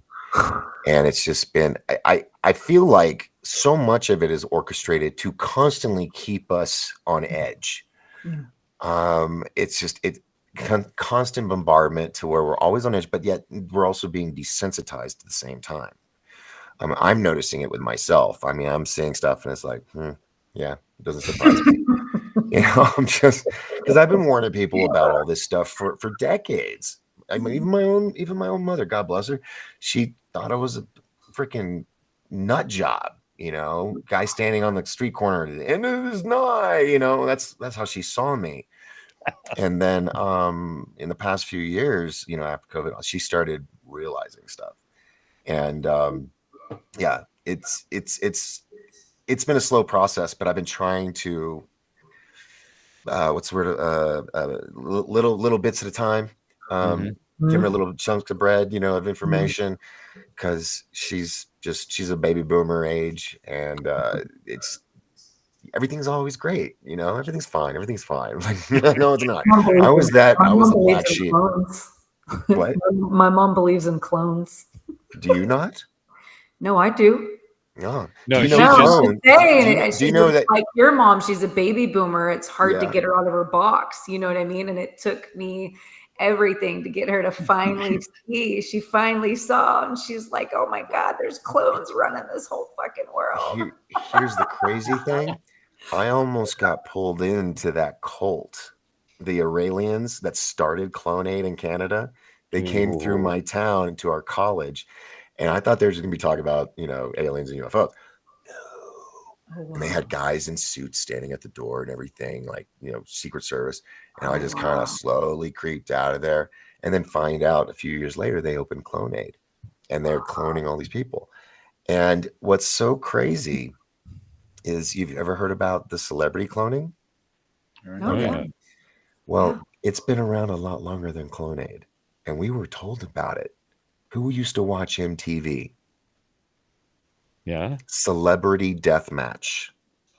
They would have the different types of like characters on different shows, Star Trek versus Star Wars, and they would fight to the death. Supposedly, the idea came from actual underground cloning fights, where you pay for a big celebrity, and you can also have your little Britney Spears clone with you sitting by watching the fight. And it was fighting to the death. Of course, the originals are out and about doing movies, but yeah, we were being told back then, and we just thought of it as entertainment. Wow. Of course, now we know how entertainment is used, and is a lot of it's run by the government. This breaks my heart. I found out that Red Dawn was produced with the government, the United States government. They helped produce that film, and so it makes you wonder about that pre-programming and whatnot. But it's still Wolverines. Well, they say that Steven Spielberg, when he was looking for money for E.T., he's being turned down by everybody, and that special operation it's out of the Hollywood Hills, but I think it's run by the CIA, where all of a sudden he had access to $100 million. Oh. There's an actual studio that's in where's the valley where all the singers lived, the Doors and Mamas and the Papas. It's in California, something hills. Anyway, where was I going with that? They actually had a CIA studio, which supposedly they shot the Apollo in, the whole, that whole thing, landing on the moon. But it is used also for propaganda for a couple decades. And then and it has studio, soundstage and all these big, rooms and offices and departments. And then it was bought and turned into a house, and Jared Leto of 30 Seconds to Mars lives there now. And so, yeah, the government has been involved for a long time, getting these celebrities to come in and do, what is it called? I just had the word. Propaganda. Films and little videos to put between movies and whatnot at the theater. And they have been narrating it for a long time. There's actually a fabulous movie called Hail Caesar, came out maybe 10 years ago. George Clooney and a whole list of big names. Right. If you watch that movie and pay attention, there's a scene where George Clooney is this big actor in Hollywood back in the 50s, 60s. He's brought into this room of writers, and he finds out that yes, they are like putting stuff out there to lead people to discover stuff. But yeah, Hail Caesar, watch it. It'll show you how Hollywood does things. You just reminded me. I'm always looking forward to new movies. Yeah. You just reminded me of that classic, which has got all kinds of relevancy in our food chain right now, Soylent Green. Oh, just say what you just right before you. All you had to say was 2020. It's 2023, isn't it? Yeah, and they have Soylent Green. There's an actual product called Soylent Green that you can get and drink. And it was set in 2022 or 2023. Yeah, right. 2023. Now, and and now they have us trying to convince us that we got to start eating bugs.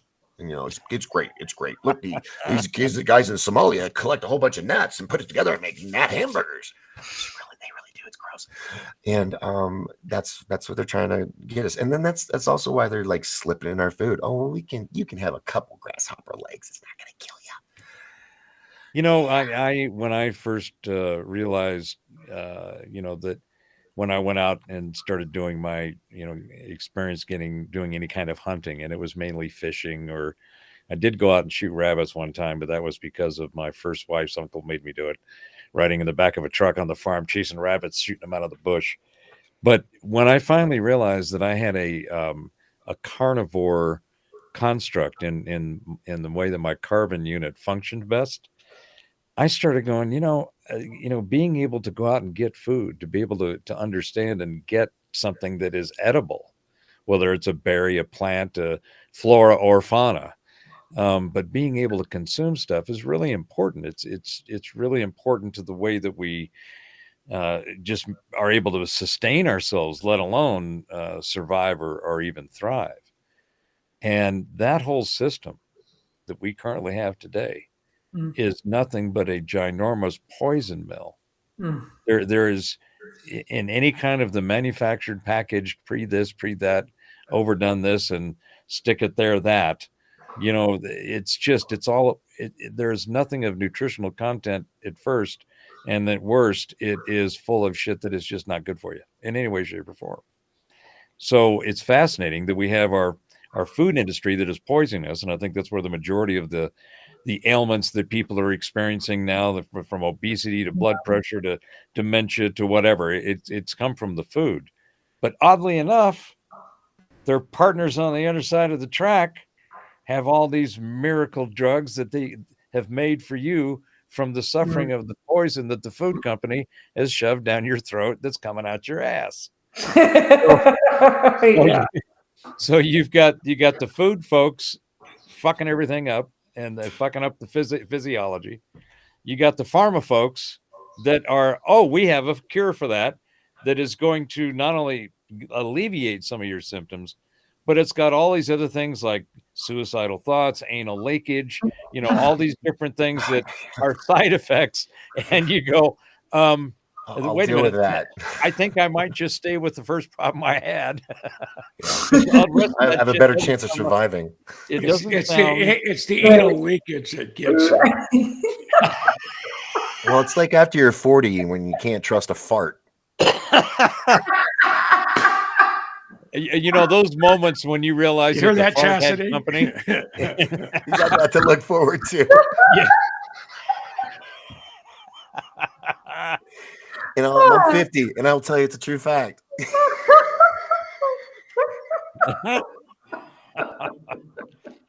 and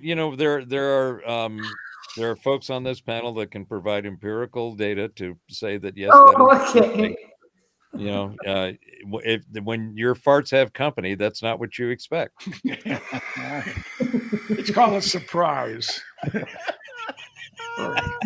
It's a fart with a lump in it. It's called surprise.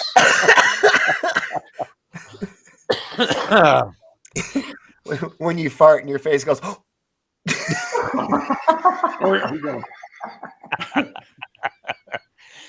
What's even worse is when your friends around you have that face.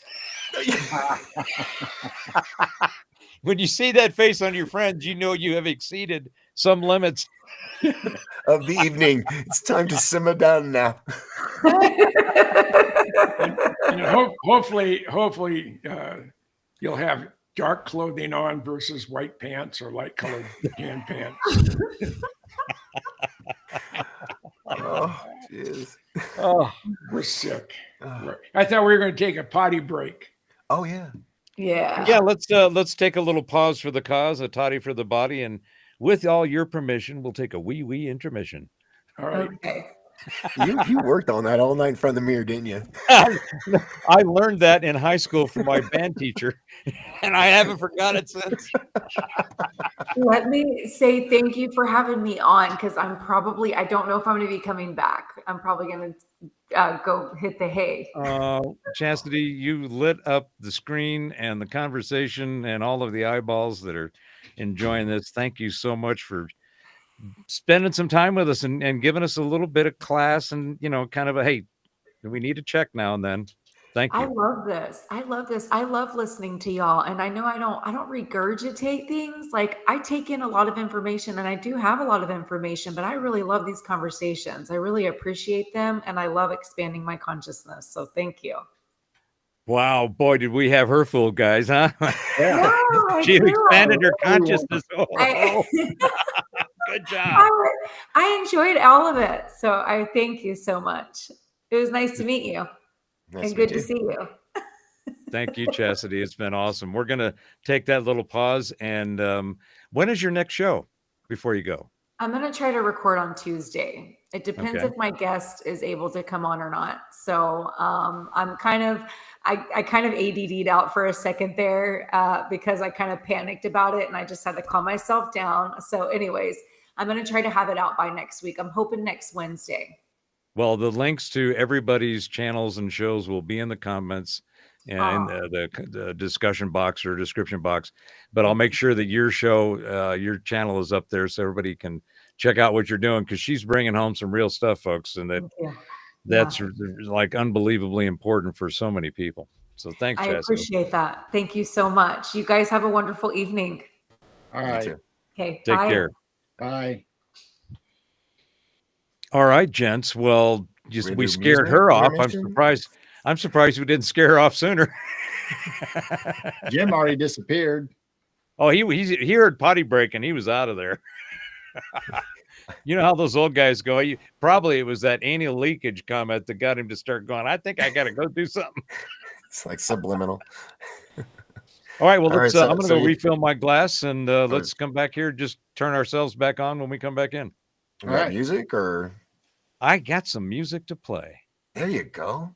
Then we load it up and put some tunage in. We'll actually do, I'll throw in some of my own stuff since what the hell? I got my own stuff to do.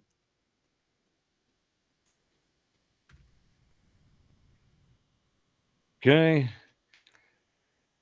And which of the albums should I fire up here? How about, we'll do some Samadhi. You know, one of the things that I found in the exploration of, we were talking earlier about you got to find yourself, right? One of the things I found is that music is just like kind of so important and so awesome. And it just kind of makes my being tingle. So here's a little music from Samadhi from my Intuitive Sound label. And we'll be back in just a few.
Jai, Jai, Jai.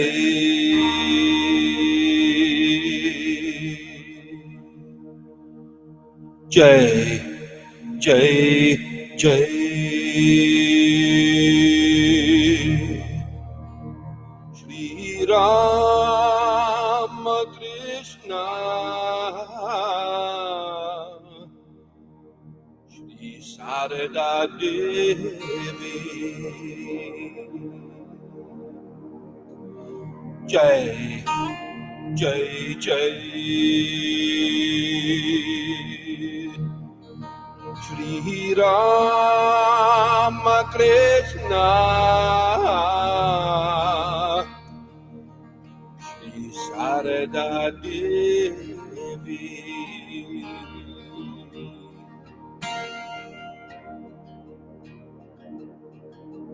Shri Sarada Devi.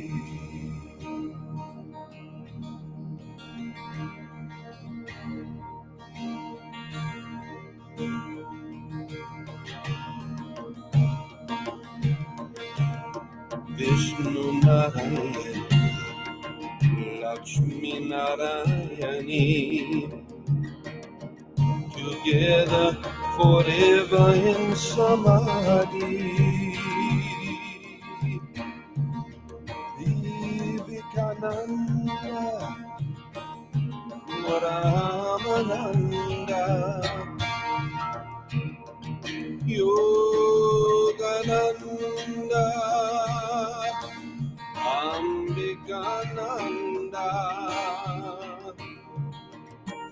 forever in Samadhi.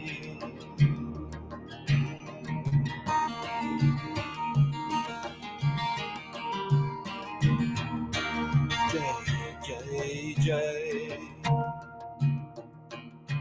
Jai Jai Jai Shri Rama Krishna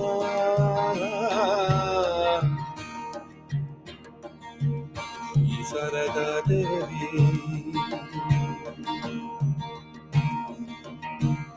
Shri Sarada Devi forever in Samadhi Samadhi Samadhi Samadhi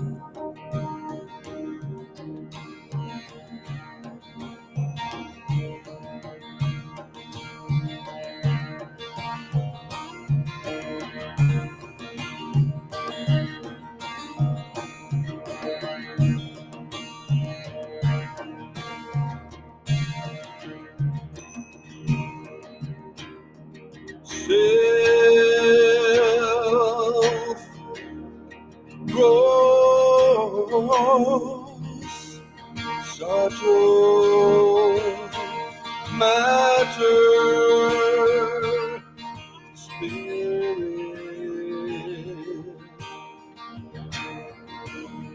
consciousness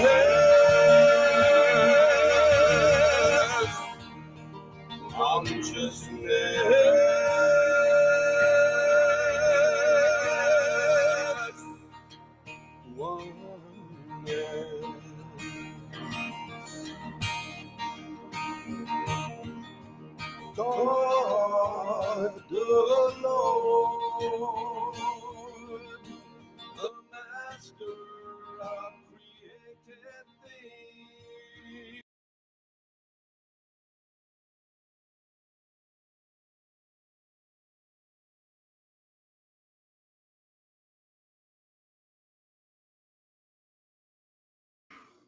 You know, sometimes you got to find the right buttons to turn something on.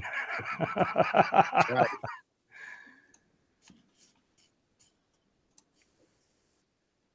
Well, I wonder if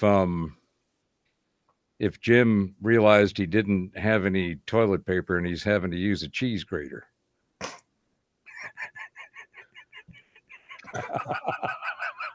Ouch.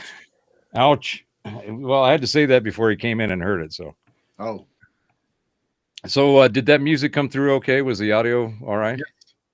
I've listened to it on the YouTube. Yeah. Yeah. So, yeah, that was off of Samadhi, which is an album I produced back in 2000, actually, almost 25 years ago. And it's by Phil Jones, who's a Australian didge artist.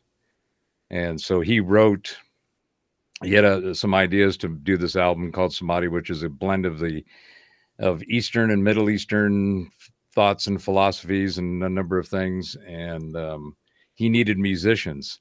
So I had a bunch of guys that I had built my studio with who were not only typically, as we see, they were not only artists, but they did other things as well to make a living.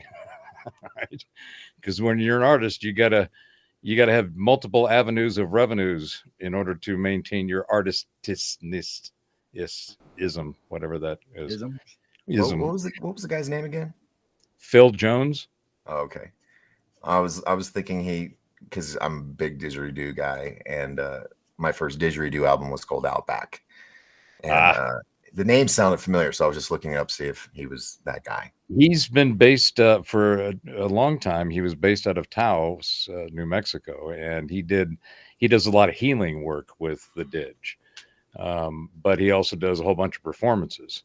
And he's a good old Aussie, And he was a complete wanker. In fact, while we were producing the album, I always did interviews with the artists, and so I would interview them, even though I was the guy producing it and all that stuff. I would interview them as somebody who didn't know their stuff. Tell me about how you made that album, Todd. Or all right, so we did a Wankers Makes an Album interview with Phil Jones, me, and his sidekick.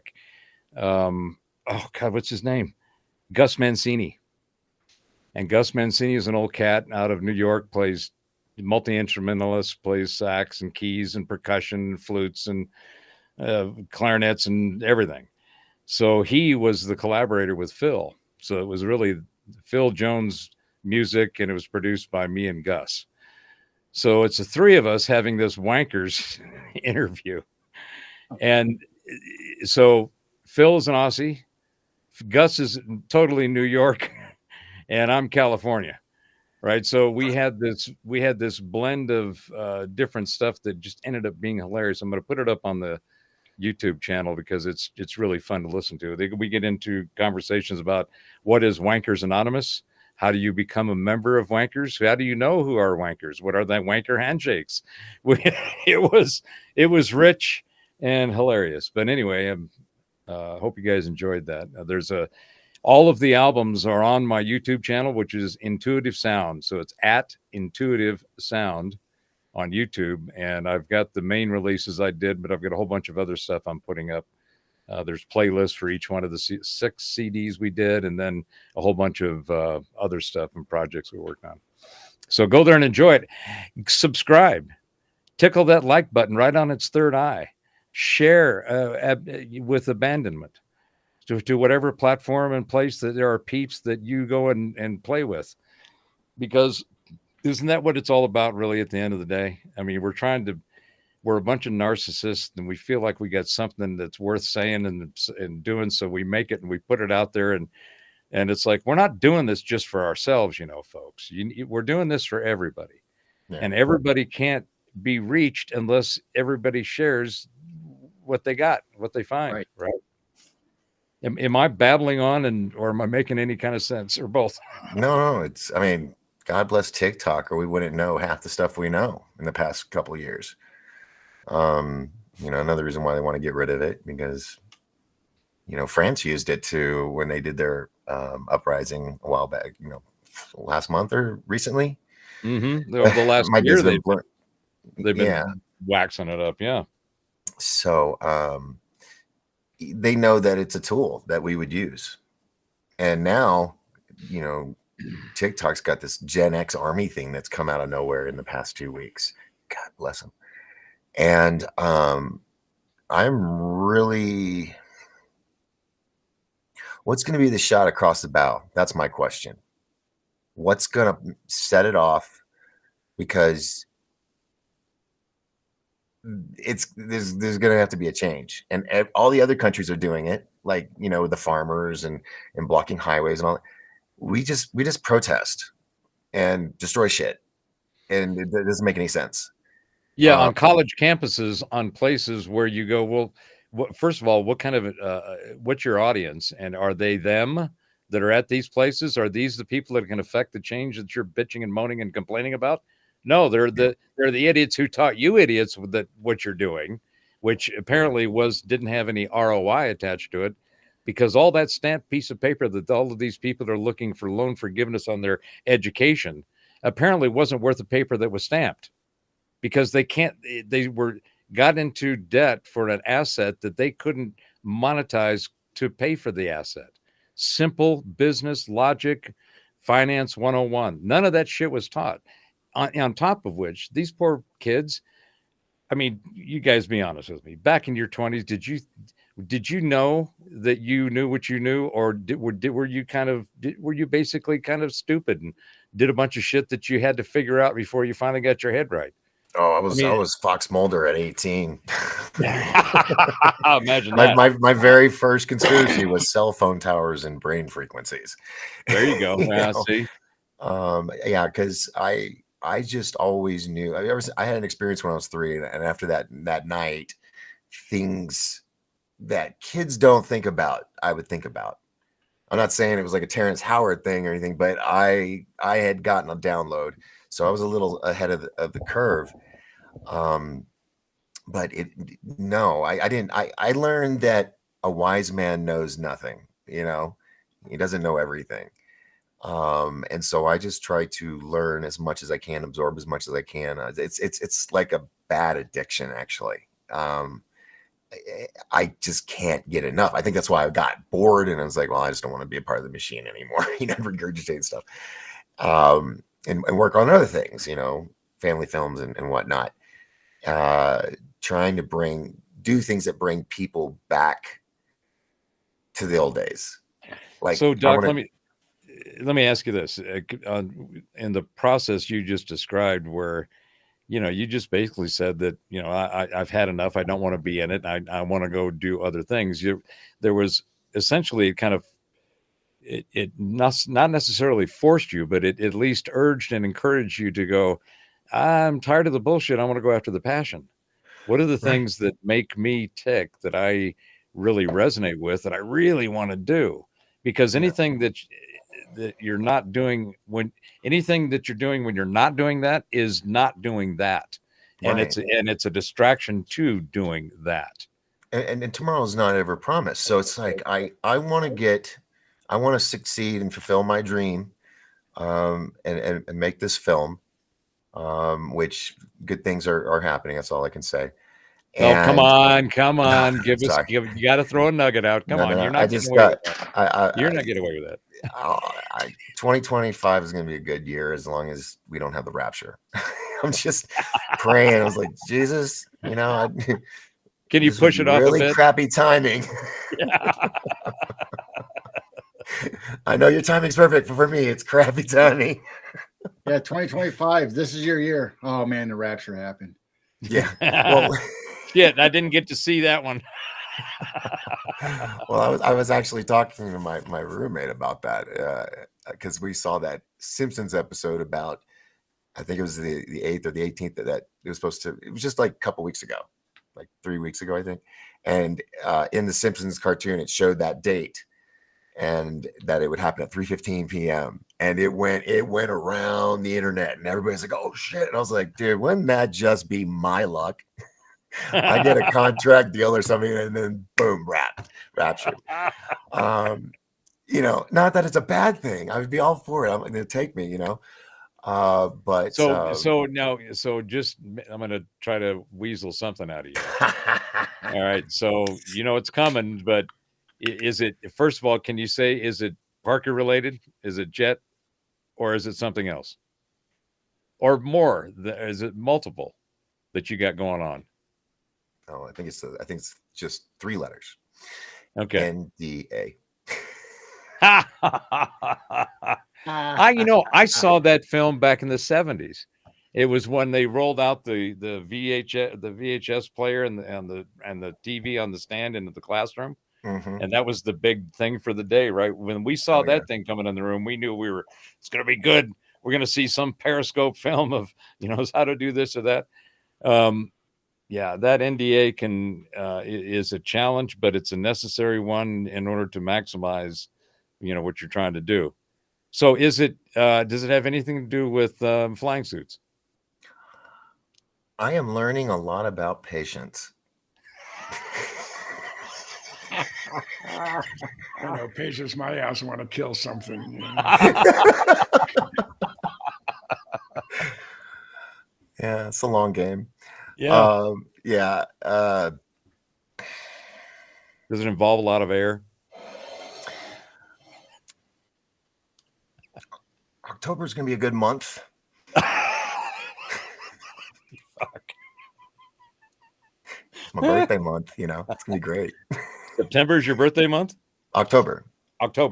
Hence 1028 Productions. I was produced on the October 28th. To play on words. There you go. The mystery of the numerology is now revealed. And here, you want to have fun with numerology. Okay. Birthday is 10/28, 1973. 10, 10, 10, 10. So, So I have a numerology thing like that. My oldest daughter, her Uh-huh. birthday is 1/11/88. Mm. So I told her that she was born with a aces high, a full house aces high. So, you cannot not take advantage of that. You Yeah. must lean into those kind of things, right? Mm-hmm. So, all right, well, since you're going to be cagey, wily, and hide behind some piece of paper that has language on it that you've agreed Plus, to, hey, so we agreed to that. Um. Fuck. I haven't been on a show in so long. You're doing great, buddy. You're doing great. I am unable to really say anything until. Yeah, you gotta. So, but I'm a lot less stressed. You do seem more relaxed than the last time you were on. I You're know, actually right? you're chilling a little bit. I'm so bored. That's why I saw you. I saw your thing on FB going something about, oh man, I don't know, I don't know I'll just get on, I guess. And I said, well, Doc's bored. I'll send him a link. Yeah. Yeah. what did you do on your exciting Saturday night? Yeah. Hanged out with the boys. Yeah. And Chastity, her name's Chastity, right? Yeah, Chastity. Yeah. But She decided to leave. It's late there anyway. Yeah, well, she I think you saw how many times that there was those little sparks that went off and she asked for clarification. Mm-hmm. She was getting an overload and she was processing it, which is great. Oh, yeah. Because it already made sense to her. But the key thing for me was like what she said about her reaction to Greer. Yeah. Is that, intuitively there just wasn't a vibe there.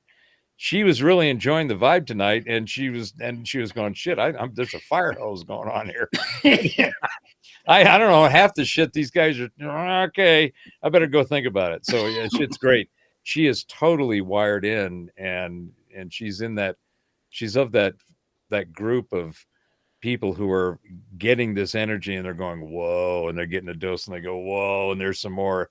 We've been getting doses like that for a while and we're used to it, even though we're getting more. I don't know about you guys, but I've had more capital WTF moments and at new episodes daily of I didn't see that coming. Mm-hmm. It's like there is the volume and velocity of the bullshit has, like we've been talking. It's they have figured out that, in my opinion, it looks like they've realized that it's going to collapse, and it's basically, damn the torpedoes, we're just going to let it rip because that's all we've got left. This thing, maybe this is a good segue. This thing that happened this week, and the idea of the way of what it is and how it came about and how it's been unfolding and executed. If I was just a nationalist, red-blooded American born and bred Southern California in the 50s, and the idyllic time of the planet and place was where I was raised. Jim and I were down there at the same time. He knows what I'm talking about. You'll vouch for the I spent some time in Sacramento when I was a kid, so in the 70s, and that was, grass was green and the air was clear. Oh, I'm actually working with a gentleman who's going to run for office up here. And I'm trying to come up with ideas for the community for like a whole year, fill the calendar up. And one thing I thought about was like doing something like Camp Fest 2025, right? Families come out, tents only, little communal bonfires, people playing on the stage, no real electronics, all, three-legged race with the parents, the sack race, have the forest ranger out there, the egg all race, that stuff that we got. Yes. And tell these kids, no cell phones, no electronics, for water wiggles. We hours. got to throw some water wiggles out there. You remember those? The water wiggles? Oh yeah, the little, yeah, you tie it on the end of the hose and it drags it all over the place. Those are fun. Knocking you out. and I think it's a great thing because one, instead of doing this, they're interacting, they're coming back to nature, they're hanging out with their community for a night under the stars. maybe even do a big show or something. I don't know. Just something. And if people started doing that again, people don't even know who their neighbors are. They're next door neighbors. And it's sad. But I'm Gen X, you guys get it too. And it's so the poster, I want it to be like a Norman Rockwell painting, bringing it back to Nice. to reality or something like that. And I think if more communities did that, there's no more block parties anymore. Stupid HOAs. I hate it. Yeah, if you're a Nazis. part of that one of those, you're in the cult. Yeah, you're in the little prison camp that you have got your little stamp on, and they're going to tell you, how you're supposed to behave, what's acceptable and what's not. And it's like, well, no, I'm going to behave like I want to behave, and that's where you go. Well, that is part of going back to Doc's, what I was saying to Doc about. He got full of it and had enough, and he wanted to go focus on the passion.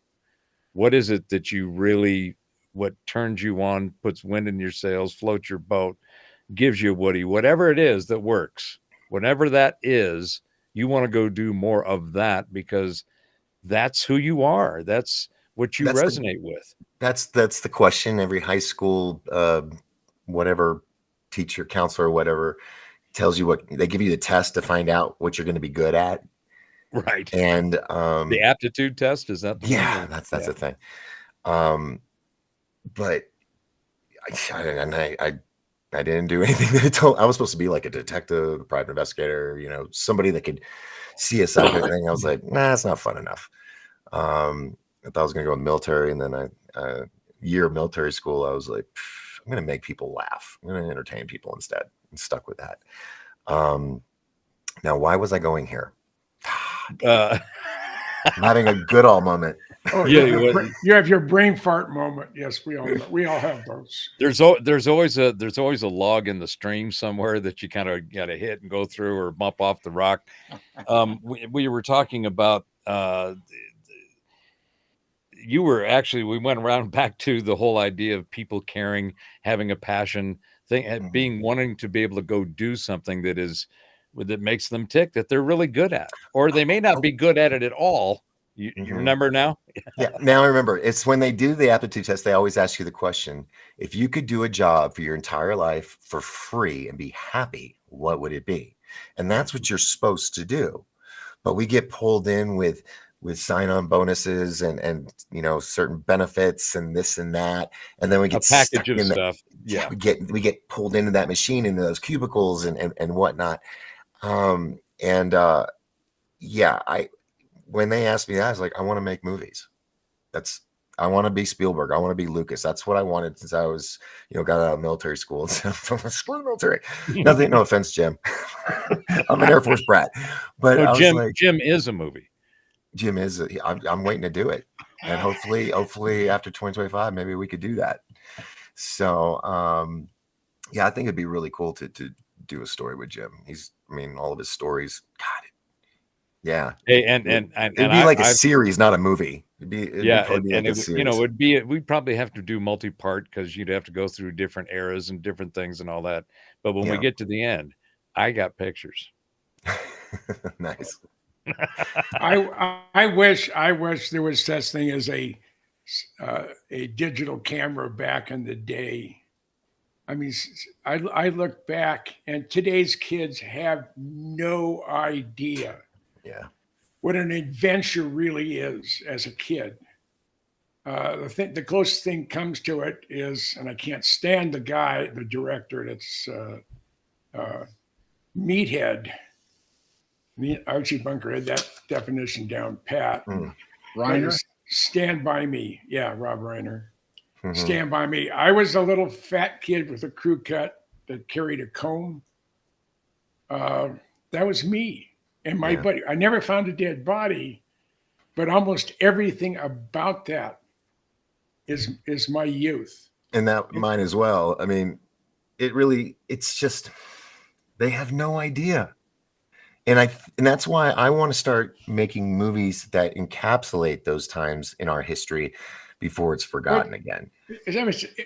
I lived American graffiti. I cruised up and down Van Nuys Boulevard in a brand new big block 1967 Camaros, butternut yellow. I had Anson Sprints, black vinyl top, and it You was have no hot. idea how many questions that answers, Jim. Thank you. Oh, it's like when I drive today. I mean, what can I say? That I lived it. Robert, you lived it. We were there. I mean, I can remember going to Bob's Big Boy there on Hawthorne Boulevard. I could get 182nd Street and Hawthorne Boulevard was a Bob's Big Boy. And my roommate and I, my best friend, he goes by RB. We've been friends since September of 62. But we could be there on a Friday night or a Saturday night at 2:15. There's a line going around the block to get in. And we could just walk up and the head person there will say, come on. So we go in, and as we walk by, the head cook would say, the regular? Yeah. we were there for breakfast, lunch, and dinner pretty much. And it was there's nothing like having 4 big block Camaros, all 1967s. I had a red, a yellow, a white. 327s? No, 396. Oh, Yeah, the rat you bad motor. boys. And it's like 2:00 in the morning. We're lined up on Hawthorne Boulevard, heading northbound. So we just stopped there, and we yell out, "Let's race!" So we all got on at the same time. Across the street is a Manhattan Beach cop. His interior lights on. He's underneath a street light, and he had his windows open, and he goes, "What the hell's this?" And he came after us. And they pulled over the guy who had a 375 horse, and he got ahead of us, and the cop car went all the way and stopped him, and we all just pulled in right behind, and the cop said, "Why'd you stop?" And he said, and basically we all said, "We can't outrun the Motorola." Because all of a sudden, from everywhere, we have Highway Patrol, we have Torrance PD, I think we had Hawthorne PD, because it was right there, sort of in the middle of it all. Boom, they were there, and the Torrance cop says, "Well, so we can take it over from here." And the Manhattan Beach cop said, "They weren't speeding in Torrance. They were speeding in Manhattan Beach. This is my stop. You gentlemen can all go back and have a cup of coffee somewhere. I have this under control." And he said, the Manhattan Beach cop said, when you said, "Hey, let's race," I thought you guys were joking, because I was right there. As you pulled into the left-hand turn lane, you had to see me right there underneath the light. And I just couldn't believe my eyes. But so the saving grace is the 3 of you stopped. I stopped the fastest guy, but the 3 of you stopped, and you didn't have to. So you gentlemen, you go have a good evening and keep the speed down to under 100, okay? And he left. That was it. Were you inebriated, stoned, or anything like that at this time, Jim? Was that a contributing factor to your foolishness? Very possible. It's very, very possible. I mean, today's kids have no idea what it's like to go buy weed. We'd drive around the block 3 or 4 times, different directions. With a stranger sometimes. Yeah, we'd go down an alley and maybe park 2 blocks away and walk all over the place. And now they just order Uber Eats along with they deliver. They deliver. Can you imagine these kids when the apocalypse happens? They're gonna, "I'm hungry. I need Uber Eats." They're not gonna know what to do. Yeah. Well, Jim, and to your point, then, and one of the things I've been musing about the last couple of days was, we were talking earlier about whether it's disclosure in the ufology community or if it's exposure across all of the other knowledge that has been obfuscated, mangled, manipulated, and otherwise.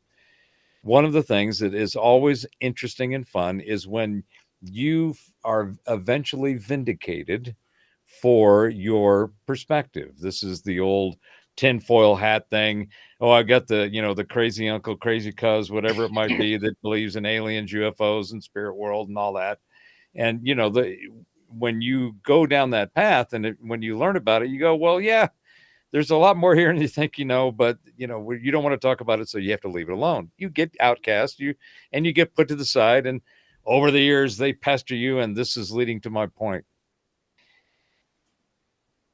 In 1970 is the first time that I had the opportunity to become a cannabis consumer. So in 1950, I was 13. Yeah, I was 13. So I'm about to click 67 in a month or so. So I am now have the record of I've been a cannabis consumer and eventually connoisseur and snob for the last 54 years. I got your beat. Now, I know you do. I'm just sharing my moment of like, oh shit, I was right 54 years ago.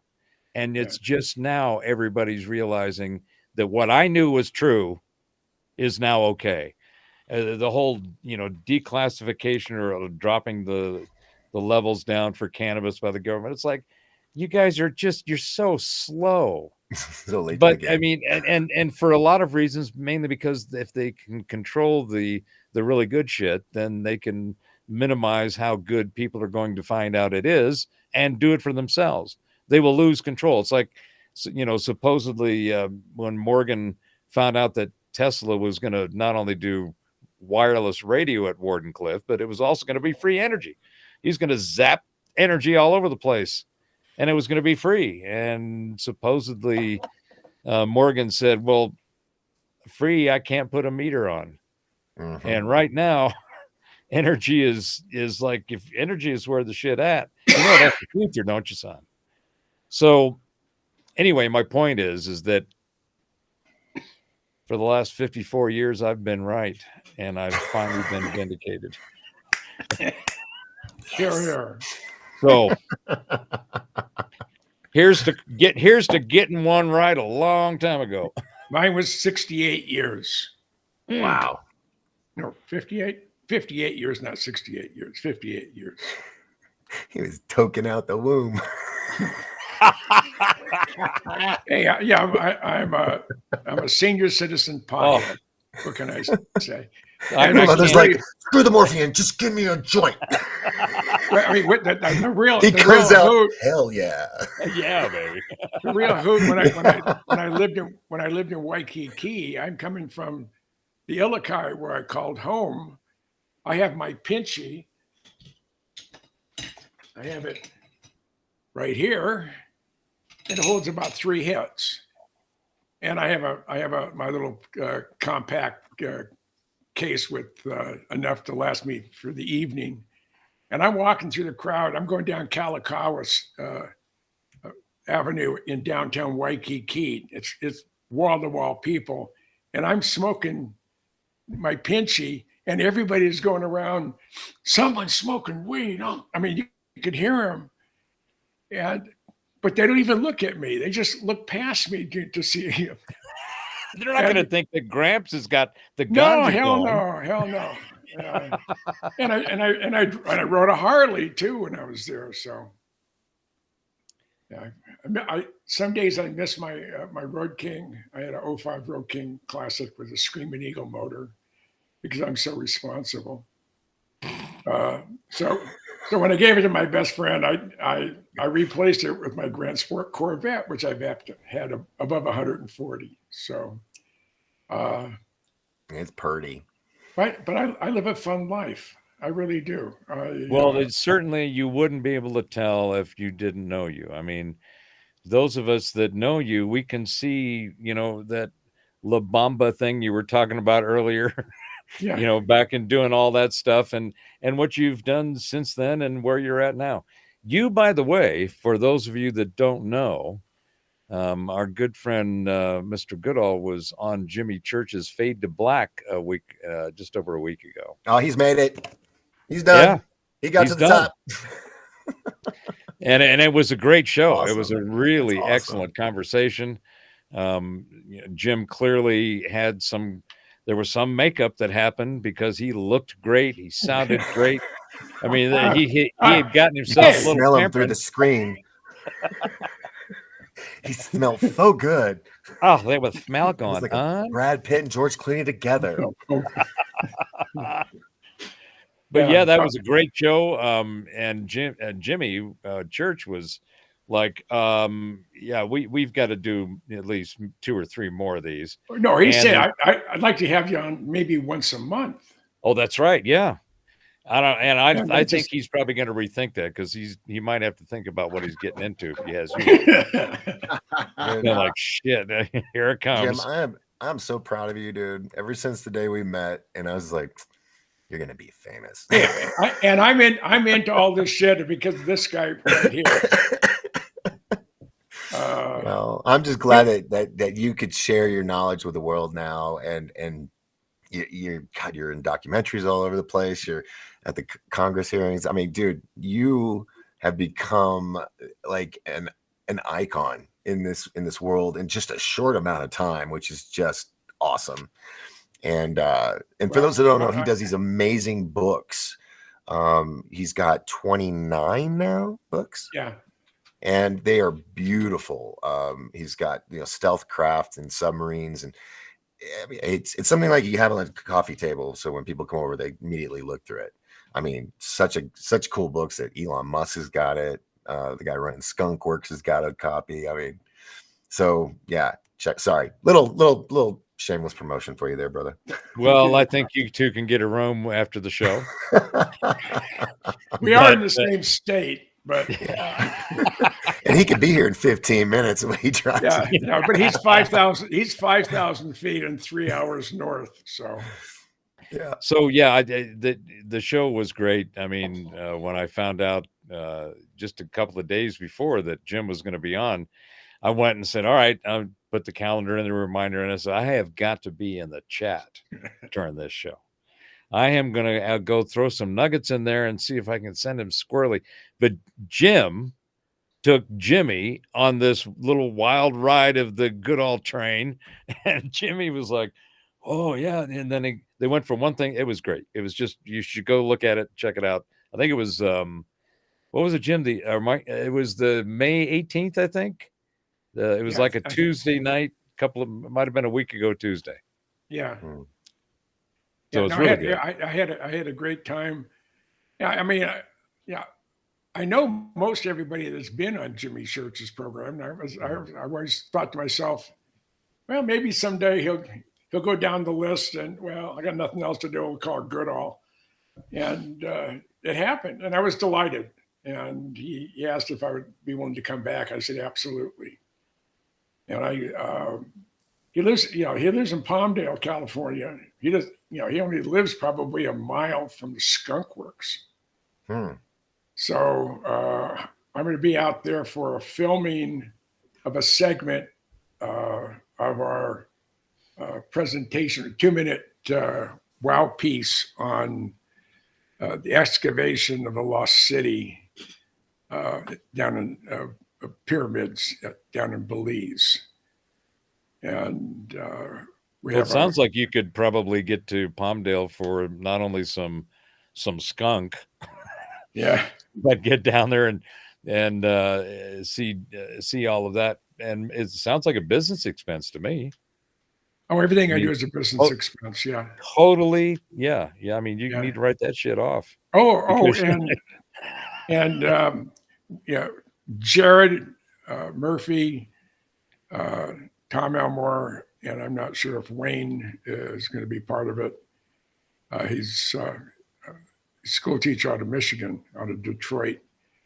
But we've been invited because of what we're doing in Belize. The just recently retired Minister of the Interior, got wind of what we're doing, I think because of Tom. And we've been invited to come down to Peru for a week or more, and we would have access to places that the general public doesn't have.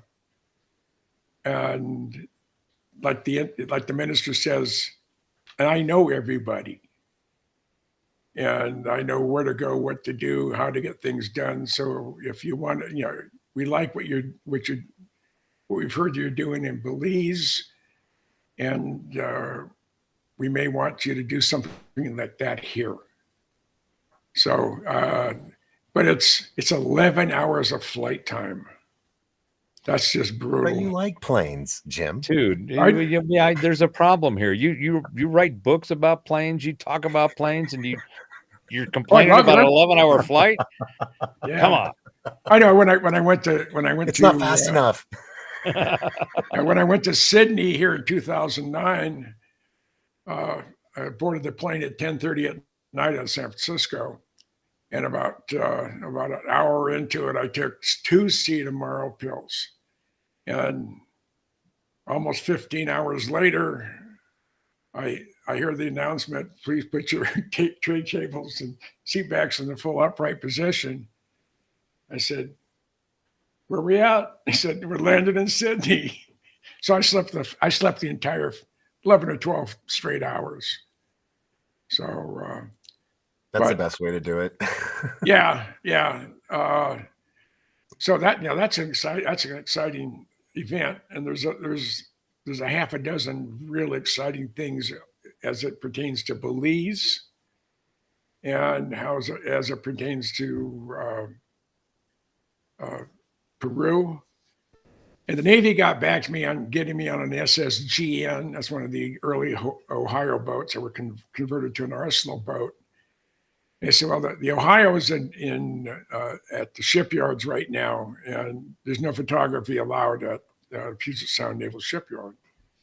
I said, but I can get you on the Michigan. I said, where's that? He said, Guam. Now, how in the hell am I supposed to get there? And when I land, what am I supposed to do?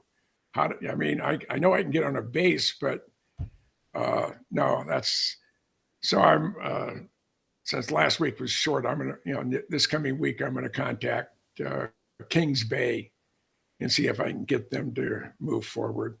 So, but it's going to be an exciting year. I think Belize is going to be gangbusters.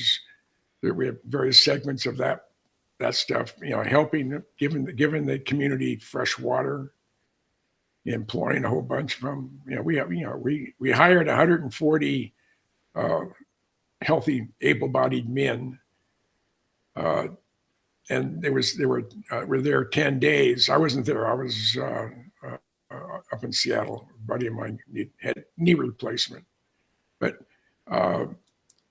everything is just sort of things are sort of falling into place, and I hope they'd hurry up because I'm getting older every day.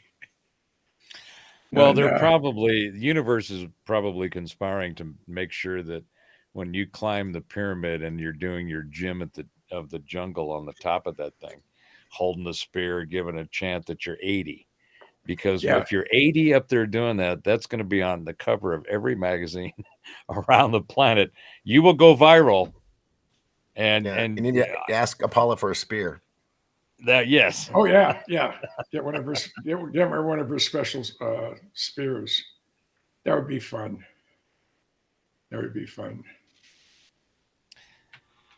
So I think we started to go down the path, and I don't know which one of the two threw the nugget out there and the squirrel attached to it, but I was starting to talk about our events this week and what it means and what everybody's opinion is of all of that. And I think I was started to say, go ahead, Doc. You said this a couple times, but which event? There's been a few, going on. So.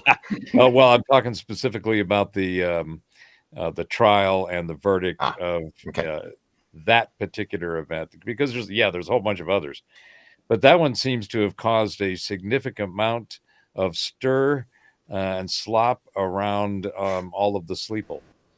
And it's quite entertaining to watch. Yeah.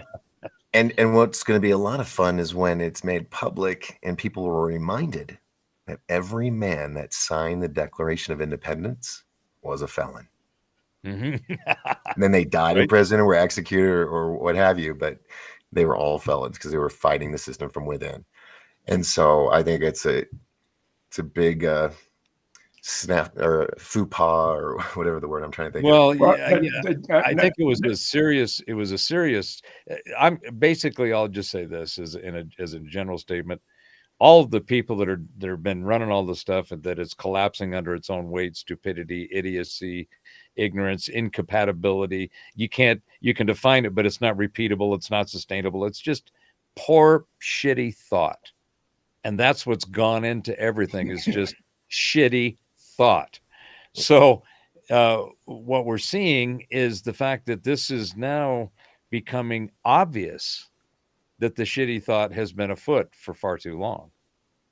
And it has been purposely and intentionally kept its place among the top of the shit pile so that they can keep the shit underneath them, keep it, where they want to hurt it to, and keep as many people in it as possible, because they know that when people are in the shit, that's hard for them to figure out that they're in the shit, first of all, and let alone get out.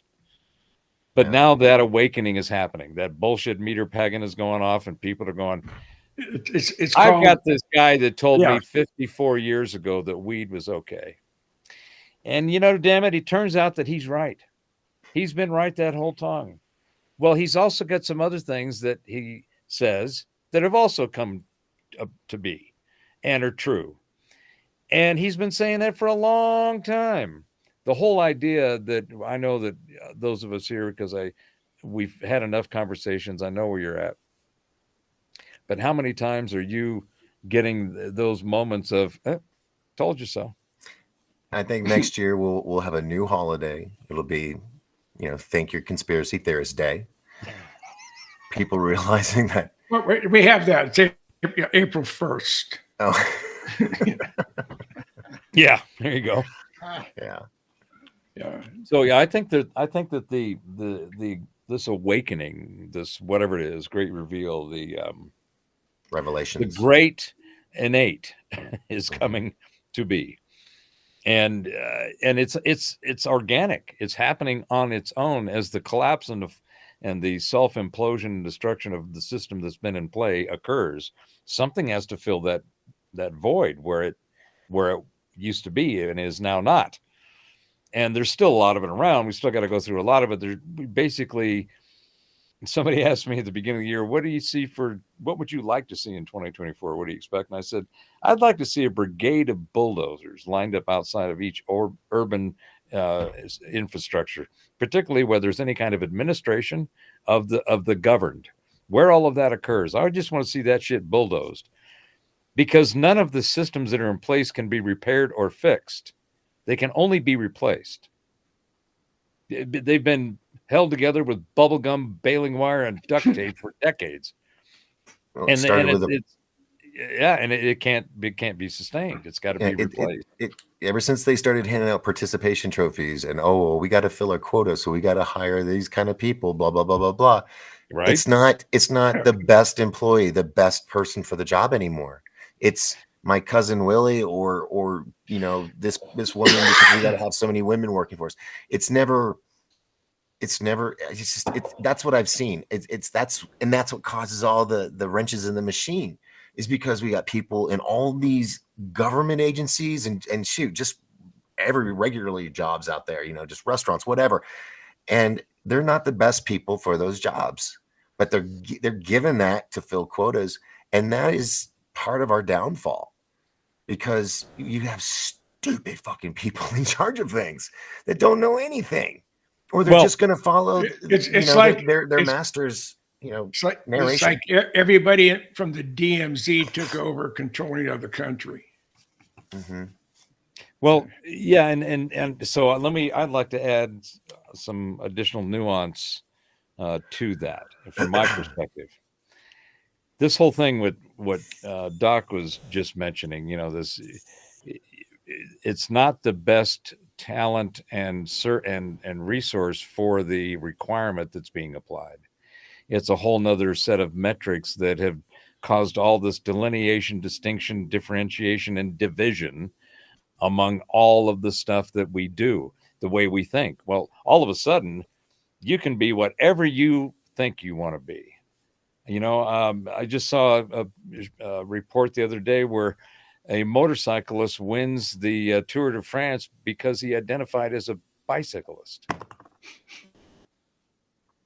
And I'm going, okay, if that is the level of extreme absurdity that you are asking to be normalized, I need to understand the questions you used and how you arrived at that answer, because I have questions. That answer should not have come out of anything that had any kind of common sense, reality, reasoning, critical thinking, logic, processes, systems, or any of the normal stuff that would normally be applied to make that kind of statement that is declarative of the opposite of the reality that we've all experienced. Yeah. You can't say that you are something. You can say it all you want in your mind. You can have the visualization and the attenuation to go actualize that if you can, and you become, some animal, or what, you can do whatever, because the mind is that capacity. And it's a part of the opportunity we have to learn about. But when you take it to the extreme and you say that you've now crossed the edge of sanity, and now, regardless of everyone else around you, you require them to adhere to your version. Yeah. Your version of reality, or you are expressing yourself and saying, this is who they, I, me, they, E-I-E-I-O are. Okay. And you go, well, that's absurd. All that's doing is, yes, those are all possibilities, but that is not how the base experience of consciousness and reality functions. And it certainly doesn't function well with the other consciousnesses that are about that you have to interact with. So when they pushed this DEI thing, diversity, equity, and inclusion, it really stands for didn't earn it. Because to your point, Doc, what you were talking about, back in the day, and the what is it, the boomers and the Gen Zs, or the X's. Hey. Gen X. The greatest generation after the other greatest generation of generations. You're right. forgiven. So there was a different perspective of the delineation of the binary duality that we inhabit. There is a male, female, there's dark and there's light. There is yin and yang. We are in a system of opposites that are harmonized, that work well together as they are, as individual as they are. And they've taken that and weaponized the shit out of it by putting all these crazy ass definitions and demanding with a lot of volume and velocity that thou shalt not only pay attention to what we are now telling you is the new truth, but you will adhere by acting accordingly, saying accordingly, being accordingly, giving accordingly. These are oppressed. They deserve a piece of what you have done that has nothing to do with them, but we have assigned that responsibility to you. Kind of sounds like George Lucas's movie THX, right? With Robert Duvall. Mm-hmm. And just take these pills and you'll be all like this all the time. Right. Yeah. God. But we don't have to take the pills anymore, although those are still available, because like we were talking about earlier, the entire food and nutrition system is just completely corrupted. It is poisonous. It is not. There is no way, shape, or form it's designed for our longevity and an enjoyable longevity at that. It's designed to degrade it, to affect it, to fuck with it. And that's what it does. But like we were saying, they're buds on the other side of the tracks. The old pharma folk, they have got themselves a cure for that thing that those guys caused. Mm-hmm. And by the way, we've got all these other issues that may happen, like suicidal thoughts and anal linkage, as we talked about earlier, which I Yeah. think Jim had way too much fun from. Yeah. But they got those guys thrown at you, and then you got this. You go. Let's really bring it home, folks. Let's put an administrative infrastructure of rules, regulations, and enforcement to codify this whole thing of crap that is designed to do nothing but not be in the benefit of the people that are consuming it, who it's designed for. So that is what we're seeing, I think, in spades. If anybody trusts anybody in the medical field Not after anymore. the last 5 years, then you should really stop and have a rethink about what you think about that. Because the credibility and trust is the thing that we all interact on. We interact on that integrity, the authenticity, and the transparency to the truth that whatever that is, as much as it can be, and just to, at a minimum, to have that sense of being authentic, being real. Because that's the bottom line when everything else falls into place, in my opinion. But that transparency is what is going to change, be the agent, maybe the engine, I guess, of the change of this knowledge apocalypse, of this great reveal. Because all of a sudden it's going to be transparent. People are going to go, whoa, did you guys fuck up? Because we're all seeing it now. And the nice thing, again, from my perspective, I have a optimistic view of the future that I'm really pumped about. I'm looking forward to getting around this dumpster fire and getting through the other side, because the stuff on the other side is awesome. The stuff that is going to be fundamental in the way that we conduct our existence in this reality on the planet in a community is going to be transformed with free energy, free water, and free communication. Those three things are off the bench and in production and can be held in your hand. Distributing free water, free energy, and free communication will just completely disrupt everything. It will throw the existing systems into piles of chaos. The order that needs to be in place and for it to function with authenticity and transparency is not in place, but it's there. The technology is there to build it. So my point is that all the tech we need for this new shit coming down the pike is already here. The scaling it is definitely doable, and it can't be tested until you can put it in. But before you put it in, you got to get the shit out. Right. And Am I wrong? Don't forget about your suggestion of everybody's going to have their own sovereignty back to go along with that system. Well, that's the core of the system, is the sovereignty and provenance of digital self, because everything is digital. We've already got it. All of our personal systems that we use for whatever it might be, monetary work, subscriptions, services, whatever it might be, it's already all digitized. And it's not your data because it's across 100 different platforms. Wherever the data resides is where the ownership is, even though it's you. And God help you if you can't remember your password to get you your own shit. So, was that one guy? So $16 billion or $64 billion, and he can't remember the code, his password. Mm-hmm. Yeah. Bitcoin. Yeah. Right? Yeah. Yeah. So Yeah. I'm right. Dude, that is like just horrible. Yeah. You have that much money and you don't have the password to get into it. Oh my, I'd be like hiring some hackers. Well, see, that's the thing about this whole new digital cryptology, or the crypto thing, that will be the Bitcoin. It's not necessarily the Bitcoin, it's the blockchain. The blockchain is what's going to change all of this. Cryptos exist because of the blockchain, and the blockchain is nothing more than the most secure, unhackable database that's ever been designed.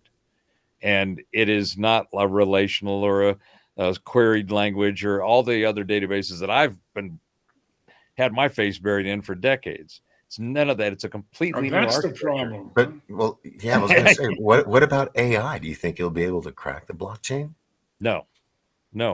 And okay, thank you, Doc. You have just pushed the AI rant button. So, Uh-oh. so I'm There goes the 3-hour show. I've been practicing, and I really do appreciate your indulgence, because I know that it can be a lot. It can be complicated and complex at the same time, but getting it down to bite-sized nuggets of nuance is what I'm truly trying to do, whether it seems like it or not. So I'm going to try to make this, I'll do this the bullet version. AI, hype, hyperbole, sex, sizzle, and muss and fuss. There is nothing that's going on in the, as I was mentioning earlier, with the fear factor, the FUD, the fear, uncertainty, and doubt about where this could go, the HAL 9000 Terminator singularity. And all of a sudden, these things are coming after us and we've got no chance. All of that can be programmed and mimicked into systems that are AI. But what is AI? It's not artificial and it's not intelligent. It's a great example of poor marketing by geeks. And I know, because I've been in it for a long time, and I have had made my own piles of bad marketing in tech. What it really is it's more properly defined as an expert system. And it's nothing like it's just the next iteration of the expert systems that we've been using for the last 20 years. Siri, Alexa, Google, Bing, search, all they do is interrogate information. An AI system has taken it to another level by taking that prompt when you go to Bing or Google and you have, give me images of this, right? Well, that system, that engine, which is called prompt scripting, and it uses natural language programming. And that's based on linguistics, which are words. So it's a word system, and it's designed to take and figure out keywords based on the way that the prompt script program has been written. That's where the guardrails are. That's where the diversity, the inclusion, the equity, and all of that stuff, all of the ideology is put into that prompt script program. That's the first layer. It's just Google and Alexa and Siri on steroids. A great job. The difference now is that what does it do? It interrogates information. How does it do that? Over a neural network. What's on the neural network? All kinds of databases, all these servers, what they call large language models. So everything that it knows to go interrogate is based on the data that it's pointed to. And in the interpretation of the question that you've asked or the task that you've requested, how that programming language interprets it. So you have interpretation and then interrogation, and you have information. All of that shit is digital and it's static. So that's why when you can just, if you haven't played with any of these AI tools, it takes a half a dozen, sometimes 20 or 30 attempts to get the damn thing close to what you're asking it for. Mm-hmm. Some people have said, oh, it's going to come take our jobs. Well, AI will replace situations and tasks that are inefficient right now. Yes. And is there a lot of that opportunity? Hell yes. There's so much inefficiency built in that optimizing and using technology like this only makes sense. And it's logical that it's going to be much more efficient and cost effective. But the real thing is, it's not that AI is going to take people's jobs. It's people that use AI are going to take people's jobs. It's how you take these tools and how you integrate them into what you produce as a content creator that is going to make the difference.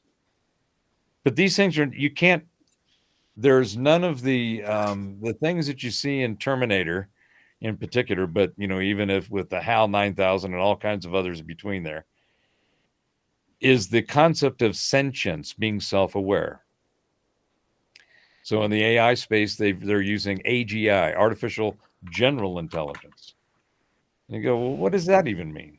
So they're having a hard time getting the scale and the line of the Turing test. The whole appears to be mimicking or representing some kind of consciousness.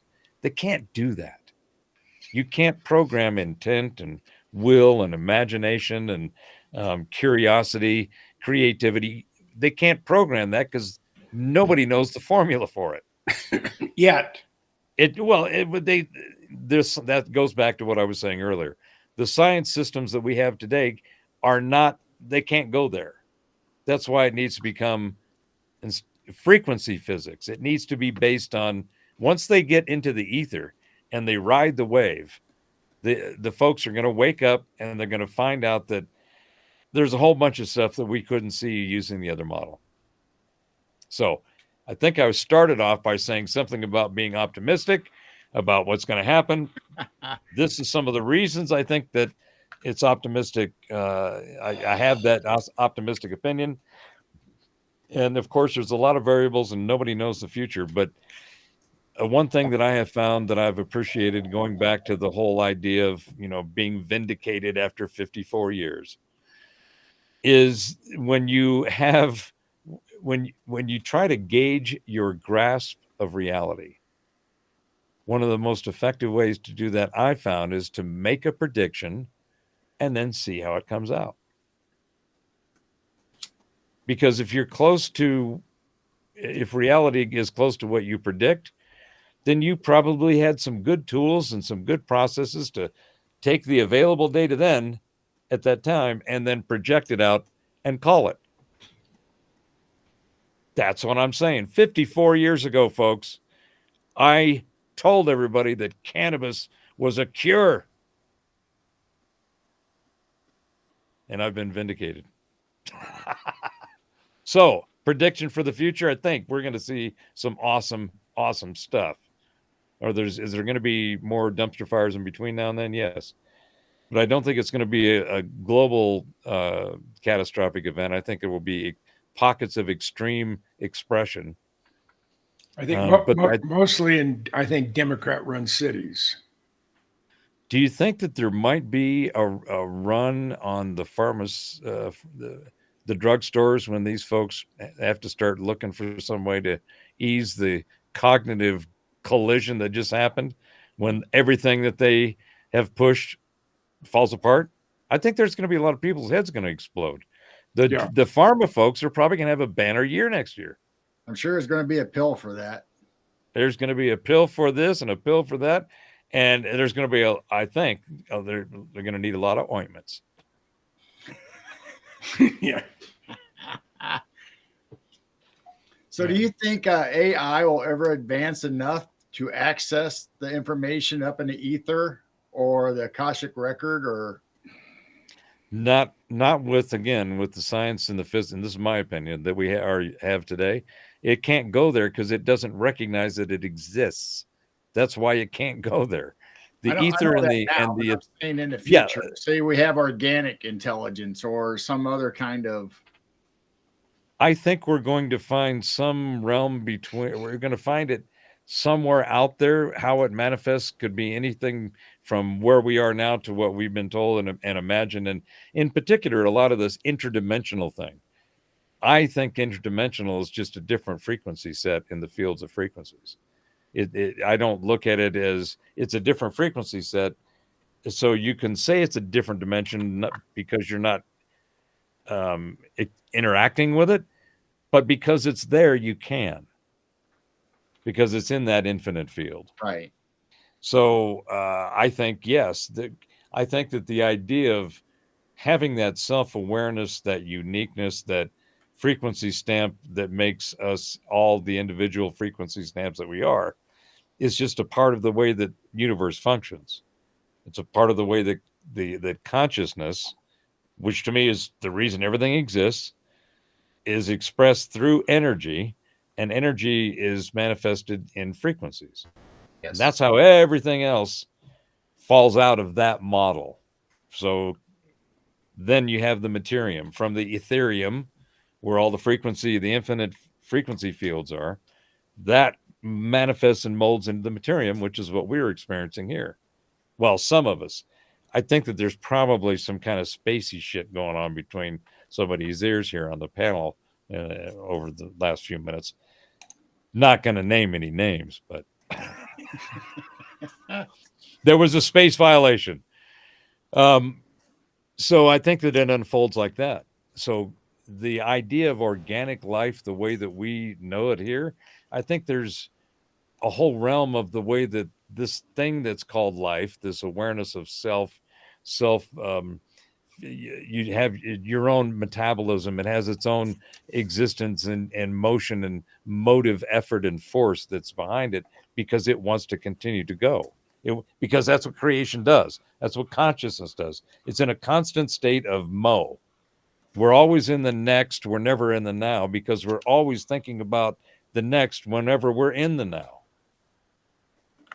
If that makes any sense whatsoever. But this particular herb is, I think it's called golden seal. And I'm enjoying it quite a bit and appreciate your indulgence in allowing me to enjoy it on your behalf. So, Gerald, I think that whole life thing, I don't know. I think that that's a whole realm that when we find out the breadth and the reality of it, it's going to be shocking enough, let alone what the possibilities might be. That's the way I see it. But we do know one thing is for sure. We have this innate ability to want to know more. Yep. It's just it's not an ability. I think it's an essence. It's part of the thing that makes us be animated and motate. And curiosity is what a ride that is. And if you saddle up your curiosity and then go ride it through your overly fertilized field of imagination, you can kick up some clods, some road apples, some bushes, some dust, and you can finally get to that river, that lake, and go, yeah, I'm going to go soak in that for a little bit. To me, that's kind of the probably a glorified version of how I see myself when I go do that. But that's kind of how it feels. It's like, wait a minute, that is curious as shit. I want to know what that is. I'm going to go see what that is. And you go follow that little nugget down the rabbit hole and into the canyon and the caverns and come out on in Mordock, right? You go, Right. What the hell? How did I get here? I mean, it's like being 78 and going into the jungles of Believe looking for Mayan treasure.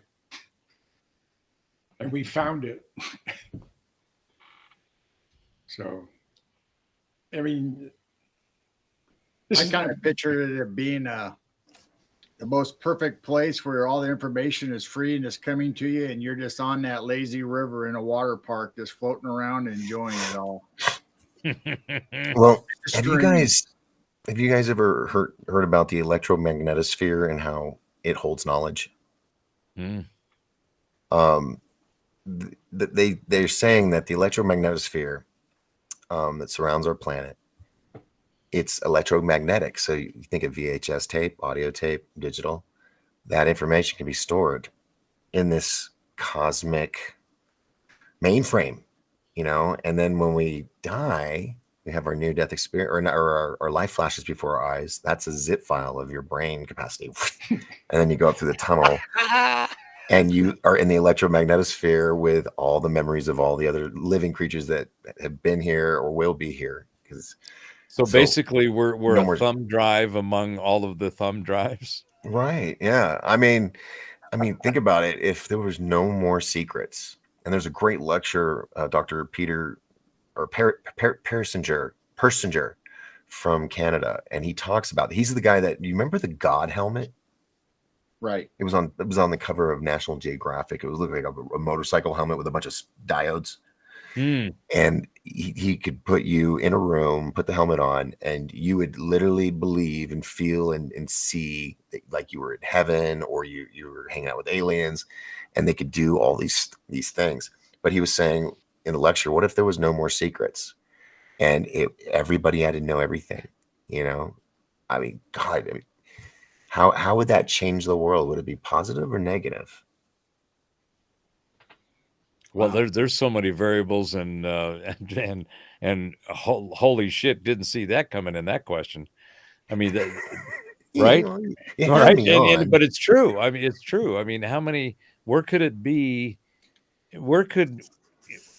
What would it be like to have everything known to everyone? Hmm. Or at least have everyone has instant access to whatever Like is out there. like Right. the lawnmower man. Actually, now I think about what's the word, like a hive mind, actually, when you think Yes. about it. It would be like a hive mind. So would that be Mhm. a good thing or a bad thing? I mean, here we are. We always want the truth. But if we were given all the truth, could we truly handle it? Or would it be overload and a lot of I'm divorces? I'm gonna put $100 on. Yeah. There's gonna be all kinds of shit that's not gonna be good, Yeah. because the there are the axioms and maxims of throughout all of the different cultures and thoughts, and especially in the West over the last 1,000 years, you get the Plato's, the Aristotles, the Kants, and I mean all these amazing people who have said, they sat down and pondered shit, and through their pondering have come out with little nuggets of wit and wisdom that you just go, well, that's really good to think about. That's a good thought or idea to have. I did a whole series on my mind tracks meditations on contemplations. I've got Lao Tzu and Jung and Socrates, and I did them as reading their quotes. And Mhm. man, you can sit there and listen to, think about, hear what somebody thinks, what they say, and you can see how they think. You get that interaction with, I wonder what it would have been like to think like that. Like that, what would have been like to think like Mozart, Well, right? think about the whoever it was that looked at a chicken and saw something fall out of its butt and was like, I think I'm going to crack that open and eat it. It makes you contemplate. Or a cow. I'm Guy gonna to smoke an oyster. Yeah, right. What happened there? And Um, you know the answer to the question of which came first, the chicken or the egg, right? I've never found the answer. I've No, had no, options, but never. yeah. Well, it was clearly the rooster.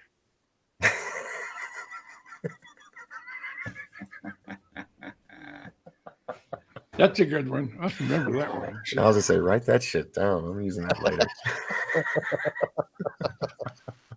So what do you guys think about the black hole that sucks in information, but yet also has an electromagnetic field around it that pushes all the information out, that they say that's kind of where the Akashic record gets spread through the universe? That's what I was trying to say, like the electromagnetosphere. What if that's the Akashic record people tap into, and they do it when they're asleep? Because when the Earth is on the dark side, the electromagnetosphere is recharging, and because it's been beat up all day.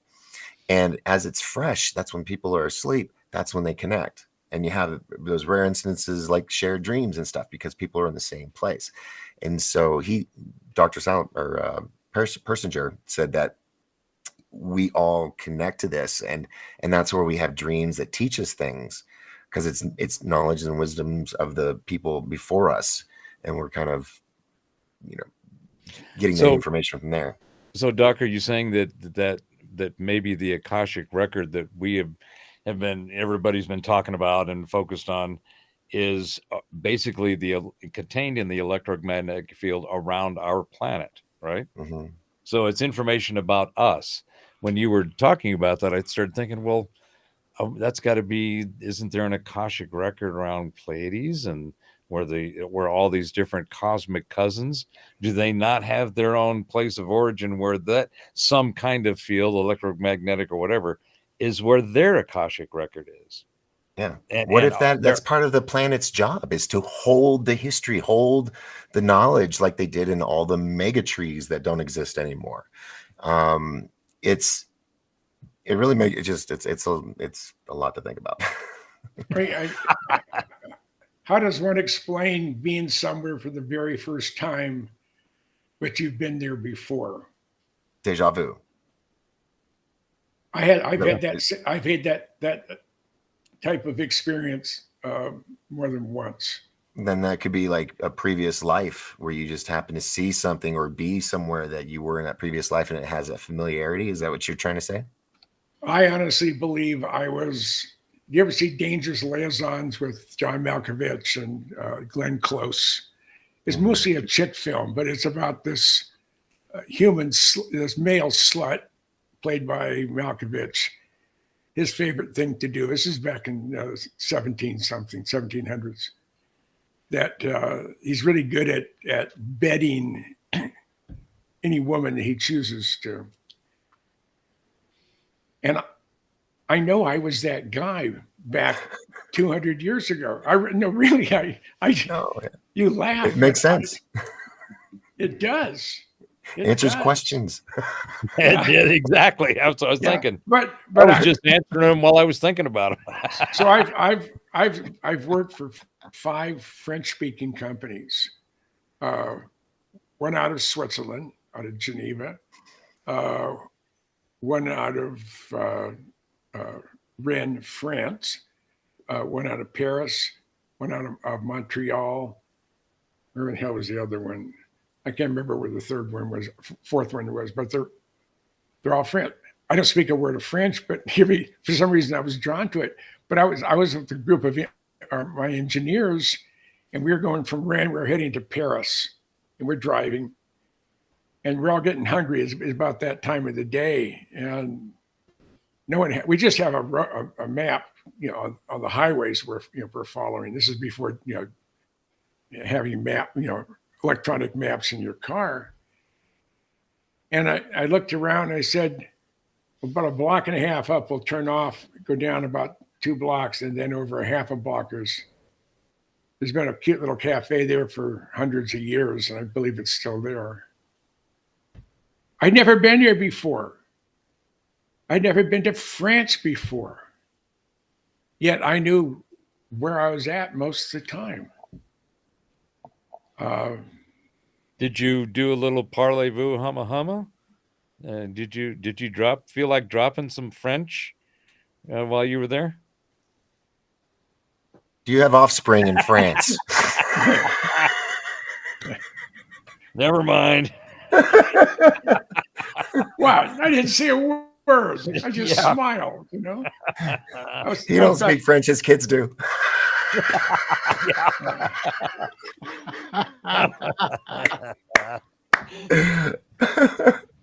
were saying, Jim? Yeah, but no one's knocking on my door, not at my age now, so I don't have to worry. Father's Day is coming up. So no, I have a wonderful son and an incredible daughter, so I'm being blessed that way, and 5 grandsons. Well, there's nothing like making sure there's more Goodall on the planet. Well, there's 3 of us alive. There's me. So there's my grandfather, James R. Goodall Jr. My dad was James R. Goodall. No, he was senior. Dad was junior. My mom did not want a third because she would always my friends would just refer to as Jimmy the Turd. Why she thought that way, I don't know. But so mine's James C. after my great grandfather, James Christian. When I found out that my first wife was pregnant, I announced to everybody, without even talking to her, that if it's a boy, it's going to be named after both grandfathers. James Warren, her dad was Warren. And I absolutely adored my first wife's dad, mom and dad. And she always accused me, the only reason you married me because you love my mom and dad. And I said, well, that's part of it. But according to sorry to interrupt you, but according to our current commander in chief, that if you are looking for developing a relationship with a female and having some kind of family, that it's best to find one that is one of 5 daughters in a family, because you'll always have one that will love you. Right? I mean, I hear what the brother's saying, but somehow I married the mother of my children was the second of 5 daughters in an Irish Catholic Democrat Midwest environment, right?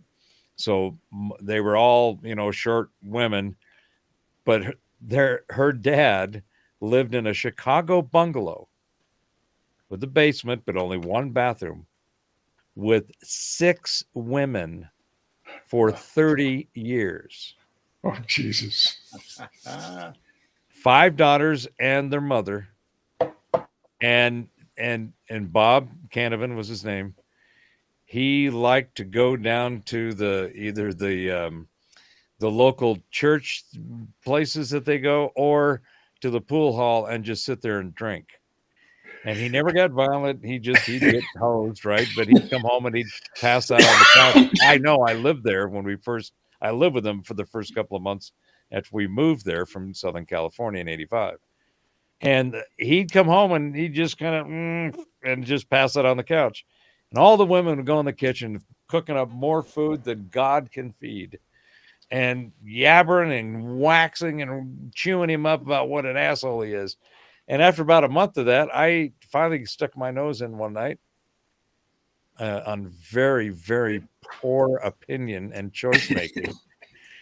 And I went in, they were bad mouthing their dad, and I just went in and said, you know what? I got something to say. This guy raised you for 30 years in a house with one bathroom, and all he does is drink and come home and pass out. You need to get the guy some slack.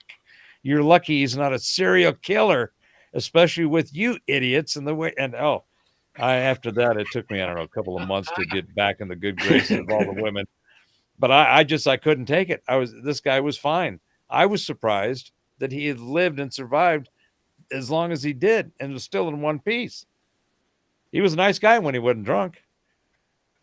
But yeah, so that is what our current commander-in-chief suggested in a recent speech, that his relationship advice was, find a woman that's got lots of sisters, because you'll be able to.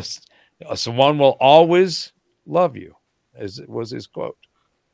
What the fuck does that mean?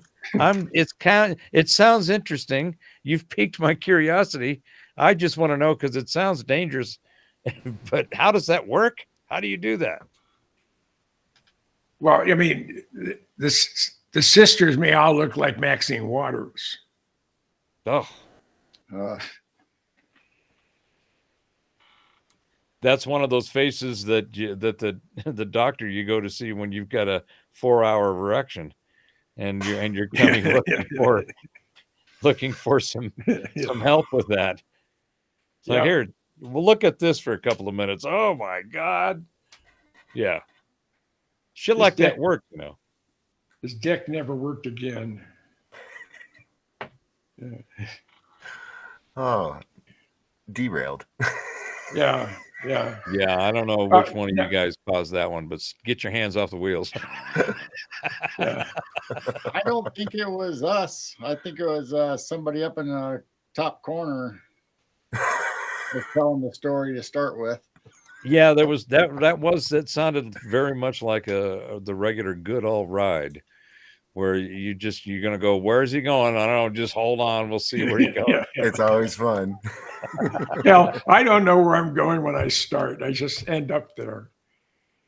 So, Well, the beauty.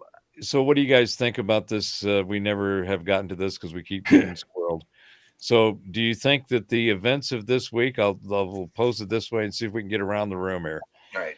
The events of this week, will it cause a significant change in what the trajectory appeared to be? And if it does, will it be a positive change or a negative change? Jim, go. the deep state, the left, the Democrat Party collectively stepped on their dicks this week. Well, they shot themselves in the foot while they were stepping on their dicks. Yes, they did. And then they backed up and shot it again because they don't, the gun was made by a DEI based manufacturer. So he had to repair it and bring it back and shoot him in the foot. So do you think that this latest event and manipulated bullshit, do you think, let's go with this, do you think that there will be incarceration in the future? I think he's hoping for it. Do you think that the optics of that would be a plus or a minus? He will get 200 million votes. So you think that taking it all the way to the house, into the brick house, to the jailhouse, and owning that optic will be significantly positive for him? Yes. Oh, it already is. Yeah. Already The minute is. he Doc, goes to jail think and he that? runs for president, And once you the Secret Service are the ones that determine if he's going to be confined, where he's going to go. It's their job to protect him, and they love that president. And he had the best of the best. So do you think that if it goes to the incarceration, at what point do you think or see the Supreme Court step in? They better get off their dead ass and start working on it last Thursday evening. Because the Supreme Court, unless I'm missing something aside from all of the deep, dark grays and all the different levels of the hats and the groups, the judicial system, the way it's set up, the Supreme Court right now is the one that can stop all of this, and with just a written. And I think that they've got to be stacked up like the rest of the pissed off peeps, in my opinion. They've got so much shit coming at them about all of it, from the Colorado ballot bullshit and all this other stuff that they're having to swat down like a bunch of flies that keep coming up because somebody's going, release the flies, release the monkeys, release the gorillas, right? So they're trying to do all that shit, and the Supreme Court's been getting peppered with crap. And I gotta think that they've been watching all of this just blatant, obvious, corrupted crap that they're using the judicial system to execute. It's the people in the system that are screwing it up. It's not the system. If the system was adhered to, we would have a whole lot less of this. But this is a clearly an abuse of a system.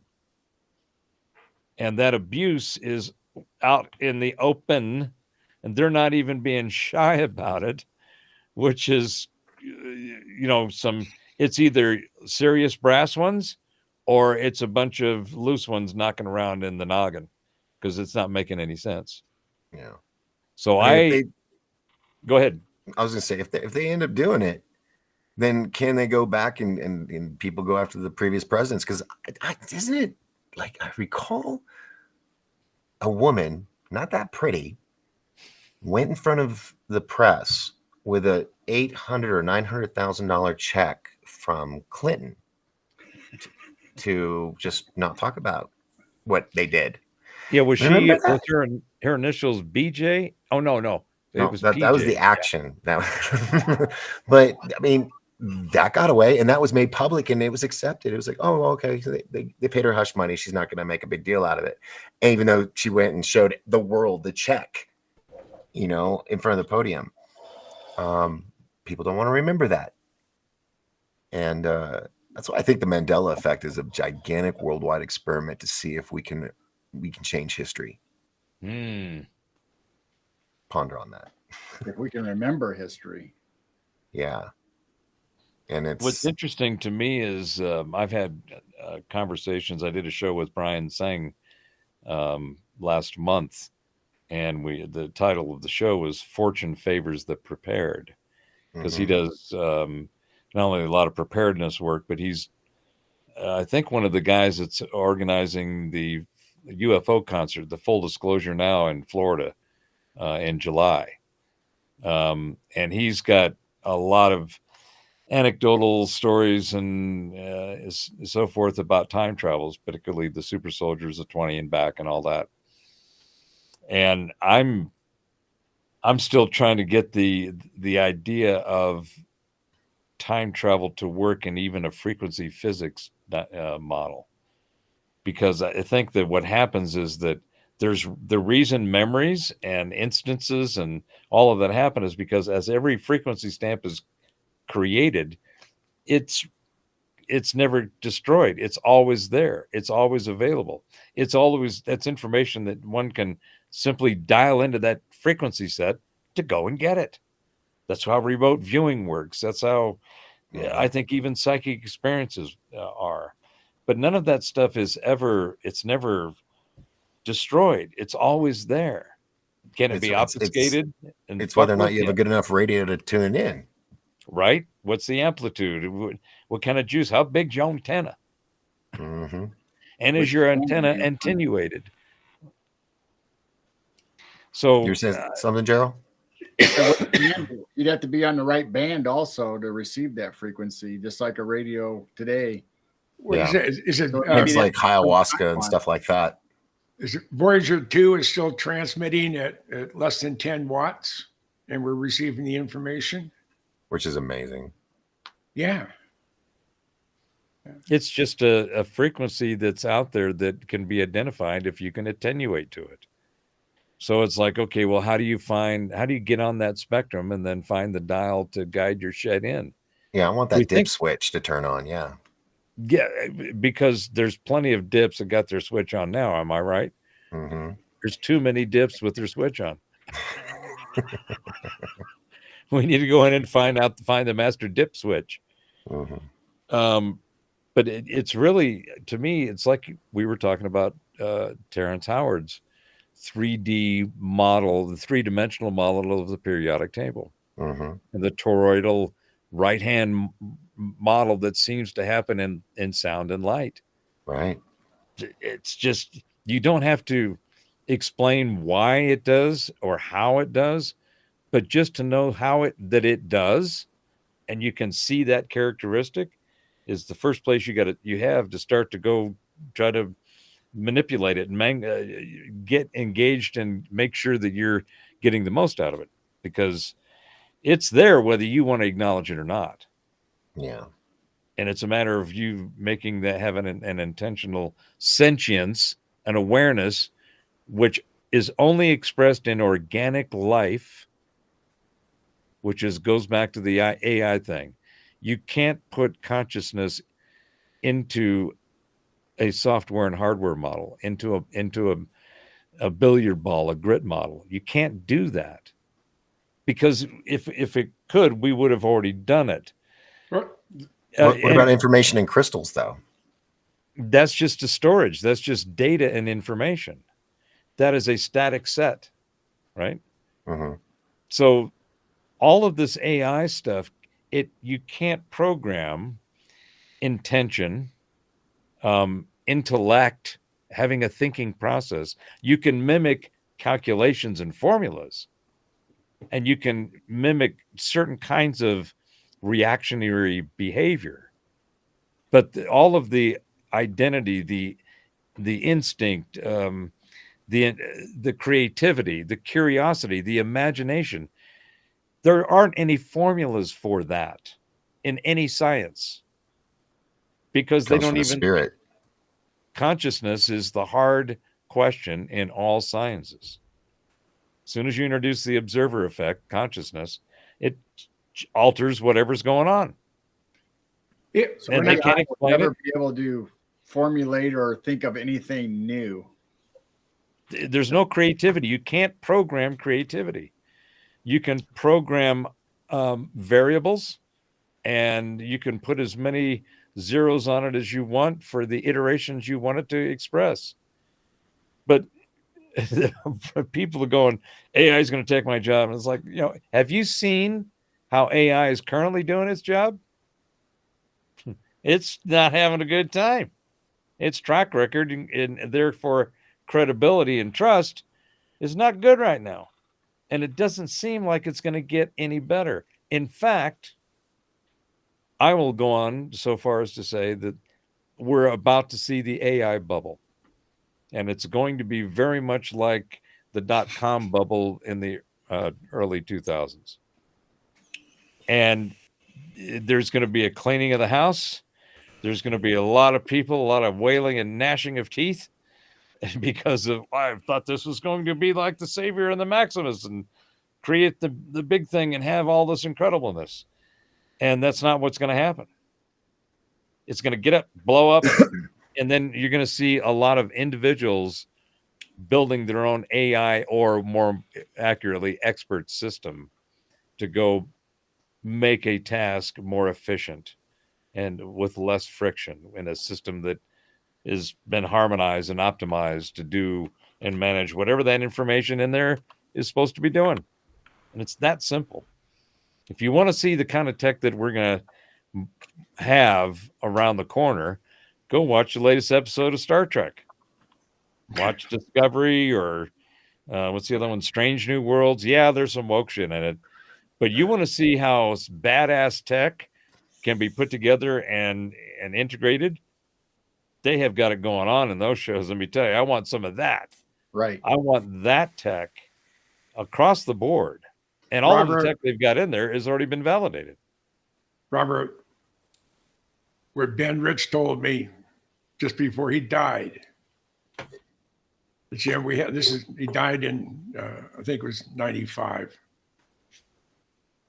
And he died of esophageal cancer. It was about 10 days before he died. He was at USC Medical Center. And Ben and I talked. I mean, he replaced Kelly Johnson at the Skunk Works. He was the president of the Skunk Works, the second guy to do so, and the only guy who can really fill Kelly's boots. But we just had a friendship, and I don't know how that became. It was just all of a sudden it was there, and it's something I cherish. But I called Ben because I knew he was dying of esophageal cancer, and we were talking about it. Our dear friend John Andrews, who was like my brother, and because of John, I met John Lear, and because of John Lear, I met Bob Lazar, and next thing I know, I'm here.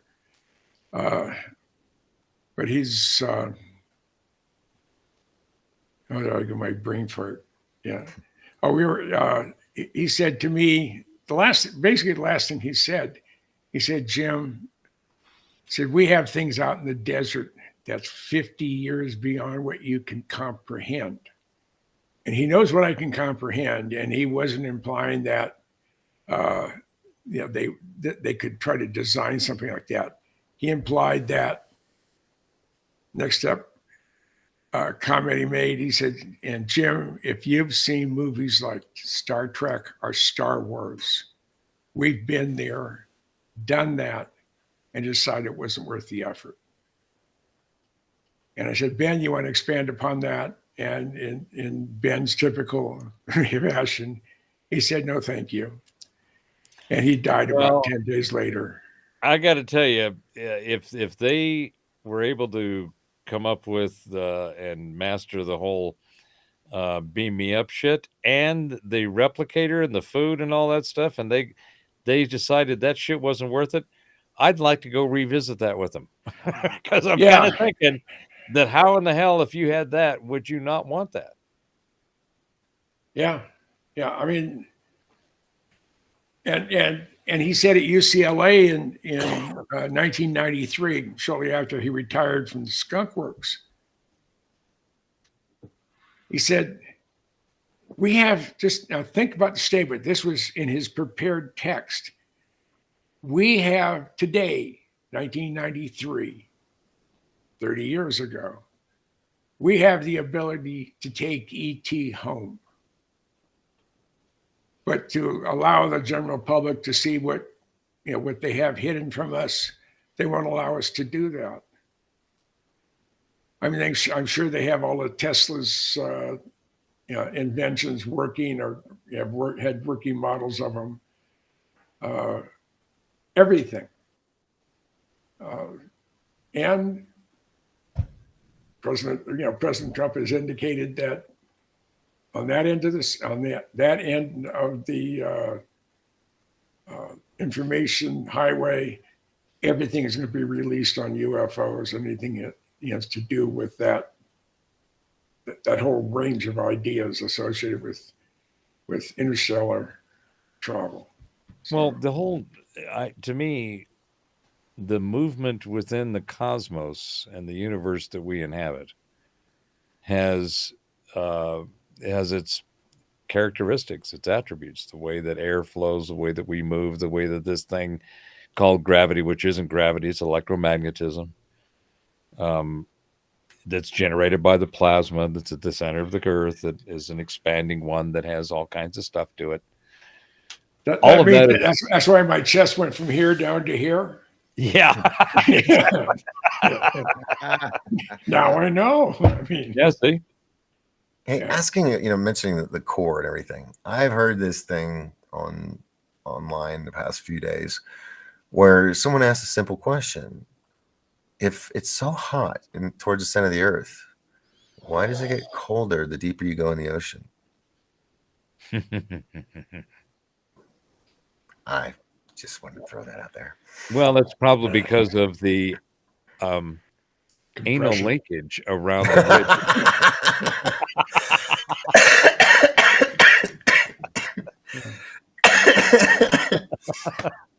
Yeah. So, because that's one way to let off steam and heat, right? Yeah. Anyway, well, no, it's I see. Let me get closer here. I don't like that question anymore. Are we alone? Are they real? It's like, that's I already know. It's like I'm so desensitized by it. It's like they're here. Let's just all have a big block party. Let's all come on out. Let's get this Star Trek generation going. Let's make this happen. I feel like we moved so fast the past 100 years, and now, even though it seems like things are getting faster, we're slowing down. I don't know. Something's got to happen, and I'm worried. Project Bluebeam. Everybody's going to think that's the real deal. It's just going to be a really badass Pink Floyd show. And I think I agree with you. When I first heard about Project Bluebeam, I went, "Oh, they're going to try. That would be cool to see them try to pull that shit off." I mean, the amount of energy and power that it would take to, even with our current technology, to pull off something of a definitive scale would be immense, but not undoable. But I don't think they calculated when they first came up with that tech and using it for a scheme like that. I don't think they took into account the rise of the smartphones. I think the technology to see through it is really already available in our uniblabs that we carry around in our pockets.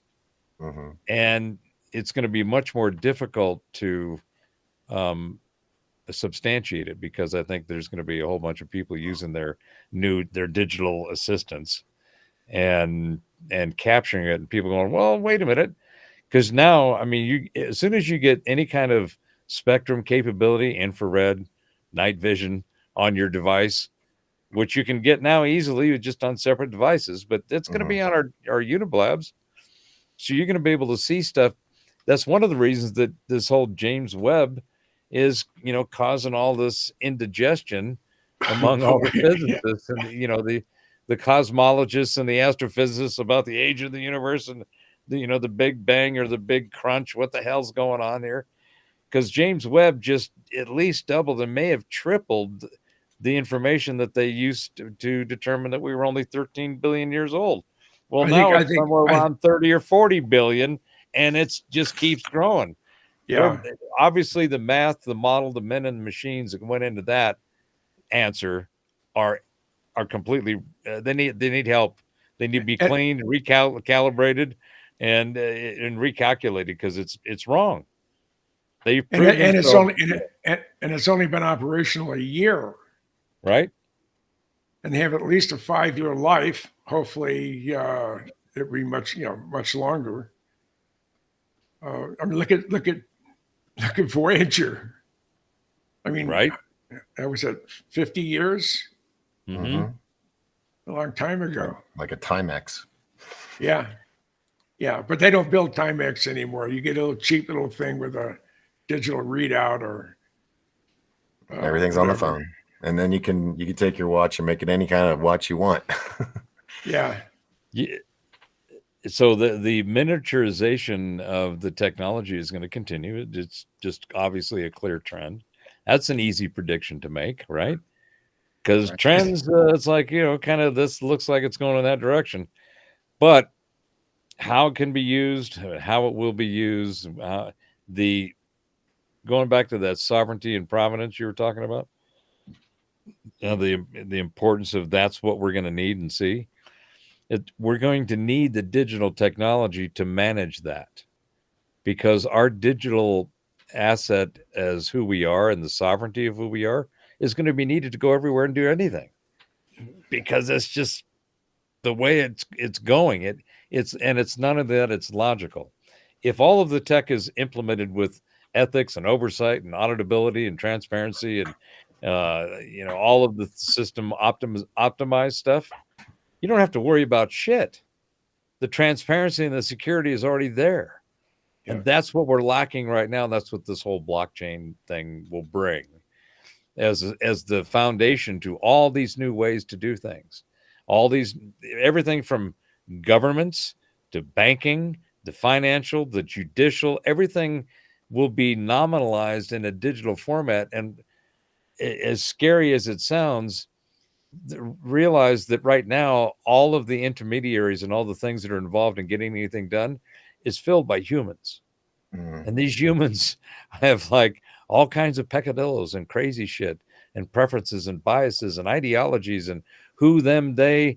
I identify as invisible.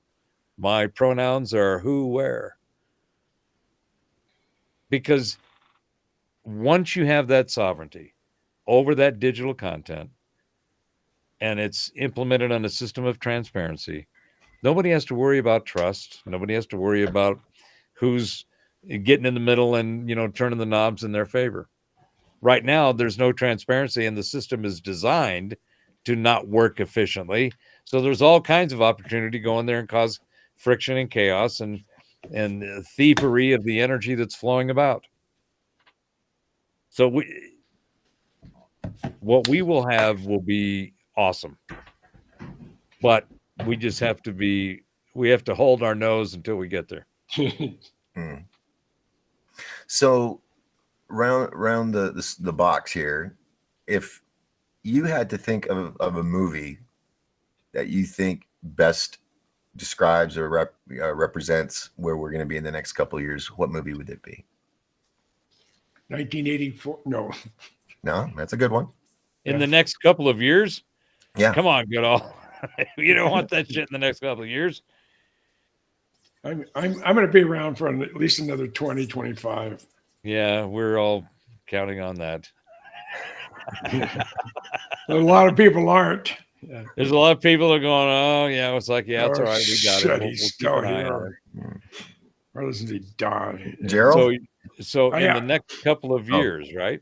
The movie that best describes the next couple of years. What do you think? Where you think, what you've seen as the world is going, what movie do you think best displays or represents where you think we would be in the next couple of years? I was thinking of the movie Sneakers, where information is going to be brought out and nothing is going to be hid anymore.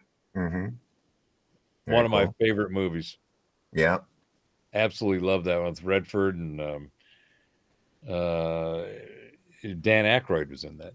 Mm-hmm. Yeah. Mother. Robert- He was Mother. What about you? Well, there's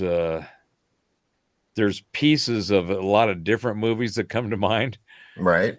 as opposed to the theme of the movie. But there's a couple that I've seen recently, and I can't think of the name of this. And just see you know the movie Arrival? Yes. Yep. Charlie Sheen. No. That's an older one. The one where it's the big Seed. Oh yeah. no, it's Arrival. It's No, it's Arrival. it's Amy Adams. no, but it looks like a gigantic Jeremy seed spacecraft. Jeremy Renner. Like a Jeremy pod. Renner's in it. Yeah. And Amy it's the big Adams. black pod. Yeah, it looks like a seed. Yeah, Yeah. kind of sits there. Yeah. So I think that is one that we're going to see probably in the next couple of years. We're gonna be invaded by octopus. The body Octopi, snatcher. The yes. body snatcher. Octopi, sorry. Sign language. That would be cool. That'd be interesting. Mine, I just always feel like The Postman with Kevin Costner. Oh, Mm. We're all living in the mountains and stuff, and yeah, I mean, and I would be good with that. I would totally be good with that. But something big is coming down the pipeline, and I think, I mean, if you know about the radar anomaly from Antarctica that's been popping up, blowing up the whole Atlantic Ocean red all the way up through Africa, and they're saying it's that military base. It's like HARP on that little tiny island. And I'm sitting here thinking, okay, here we have the Trojan horse, all these military fighting age men who say, I'm fleeing my country. Well, if you're fleeing, why aren't you bringing your most valuable assets, your family, your kids, your wife? But they're military. And then they're going to be here. They're already here. And then we find out they're UN troops. It's like, boom, overnight. They're there in a uniform, helmets and everything. And it's going to happen because the heating of the Atlantic Ocean is what's causing these going to be major cataclysmic hurricanes. Even they've created a next level, a level 6 hurricane. That's the NOAA just announced that they're going to do that now. And they're expecting at least 7 major hurricanes. And if you look at the map of the temperature of the Atlantic Ocean, and it's just red, right? But if you look at the map a few days before Katrina started up, it was just little tiny specks of red heat along the Caribbean. So that's why. Do you think that has anything to do with any kind of any of the pole shift going on? I think everything is playing a part in this. It's not just certain elements. We're coming up to the crescendo, the final act, and the government or the powers that be are using the book of Revelations as a script. And that's why they want to do Project Bluebeam, because they're going to have that along with the cell phone towers, get the brain frequencies. They're able to go past the language barrier straight to the thought process. And so you'll be standing there in your designated country, and your designated deity, Jesus, Buddha, whoever, is going to appear in the clouds. And it's not going to be a voice that they're going to hear it in their minds. And that technology exists. There was a gentleman in Alaska. He's a doctor. His brother's like a senator. And he was working he had a tape recorder, and it was with Jesse Ventura. It was one of his episodes. And it was a tape recorder that was hooked to some diodes that went to his neck. And he heard the music and everything in his head, but no one else could hear it. And so the technology is there. And one of the very first big tests that the powers that be did, do you guys remember the Atlanta Olympics, and they had the Atlantic bombing? right. I was there. Okay, you were there. All Yes. right. I lived in Atlanta. I went to those Olympics. So were you there at the explosion? Not that night, but I was Okay. right there in the city. Had been doing all the events, and when that happened, it was kind of like, "Are you serious? This Right. has Well, got to be was a test. somebody's using this for nefarious purposes." Well, it was, and it was a test run. Of course, the poor little mental handicap guy that was the security guard, he was just a patsy. He didn't know what was going on. Yeah. But when the bomb went off in that big, gigantic courtyard area, this was the first year that there were cell towers at the Olympics. Okay. Now, if you wanted to test a mind control device where you're going past the language barrier and straight to the thought process, what better place than the Olympics? Now, when that explosion went off, everybody jolted. They went, And then they all calmly walked to the exit, except for one child that ran through the crowd looking for their mother. But everybody else slowly, calmly walked to the nearest exits, like they were being told to do that. But they think it's their thoughts. So, what a wonderful place to do an experiment like that at the Olympics. So, with that technology, along with Project Bluebeam and the holograms, and using, our secret space program stuff, where it's hidden within the hologram of the spacecraft, they can drop bombs, real bombs. But they're going to think, people on the ground are going to think it's UFOs. So that's going to probably be their big alien invasion. And then they'll come in, swooping in with the UN troops and everything, going, we're here to save the day. Problem, reaction, solution. Nothing Well, like they a little don't even have Helgian to project dialectic. that image out there, though. They can just do it in your mind, because just like McDonald's and all the big corporations are going to start doing ads in your sleep and your subliminal. Mhm. So they should already be able to just go ahead and make us think we're seeing the alien invasion or Jesus Right. coming back or Muhammad or whoever you choose to follow. Whoever your deity. And supposedly the technology was used against Gaddafi and his superior guard or whatever, the ones that all marched with their hands up into, because supposedly Allah came up from the clouds and said, you're all in the wrong. You need to do what the US soldiers say. And they just all gave up. And that was that test run to see if it worked, and it did. So everybody saw it on CNN. Do you think that they'll really that whatever the cosmic cousin exposure disclosure thing, do you think that that's going to happen as a result of a false flag event in the form of an attack, or do you think that there's going to be some other way in which the we're not alone and that's not our shit is going to come down? I think it's going to be the Band-Aid getting ripped off. Everybody's going to be like, oh, okay, yeah, it's going to be a shock. But then we've been so desensitized with, UFO channels and documentaries and movies and us, it all comes together, and they will utilize that because it's all in our heads now. We are all seeing UFOs. Everybody's waking up, but it's going to be that crescendo moment that, ripping off the Band-Aid and go, yes, everything's real. UFOs are real, blah, blah, blah, blah. We're under invasion.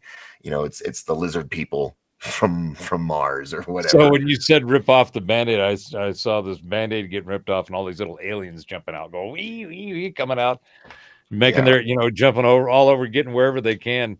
Do you think it will be, do you think that if they use the blue beam strategy, wouldn't it make sense that they would have to have a fair amount of resources around, and they do, to not only execute it, but to the really important thing is the follow up.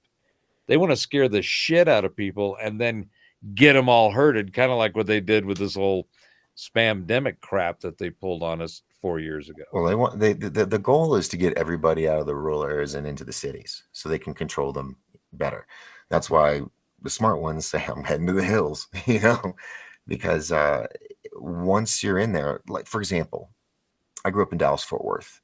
We have this gigantic highway that goes all the way around. It's the loop. And all they have to do is have soldiers block the exit ramps, and the bridges and stuff. And boom, you're blocked in. You're locked in. You have resources and everything. You got the shops and everything. But it's that, what do they call the smart cities? That's the smart city idea. Smart city. So, and all these countries or other states like Hawaii, they're getting in on it. Of course, it has to be, the one that burnt down, surprisingly, so that they could, expedite that plan. I really appreciate the fact that while they expose the fact that they've got these weapons that can do that kind of shit, that they also let you know that if you use this blue color, then you be okay when these things come around. Now you know why the UN helmets are that blue color, right? When they're in battle and the weapons are used, they don't get taken out. They're wearing their blue uniform and their helmet, and so, and right now, China, it is like wildfire right now. After the Hawaiian fire, they're all painting their roofs blue.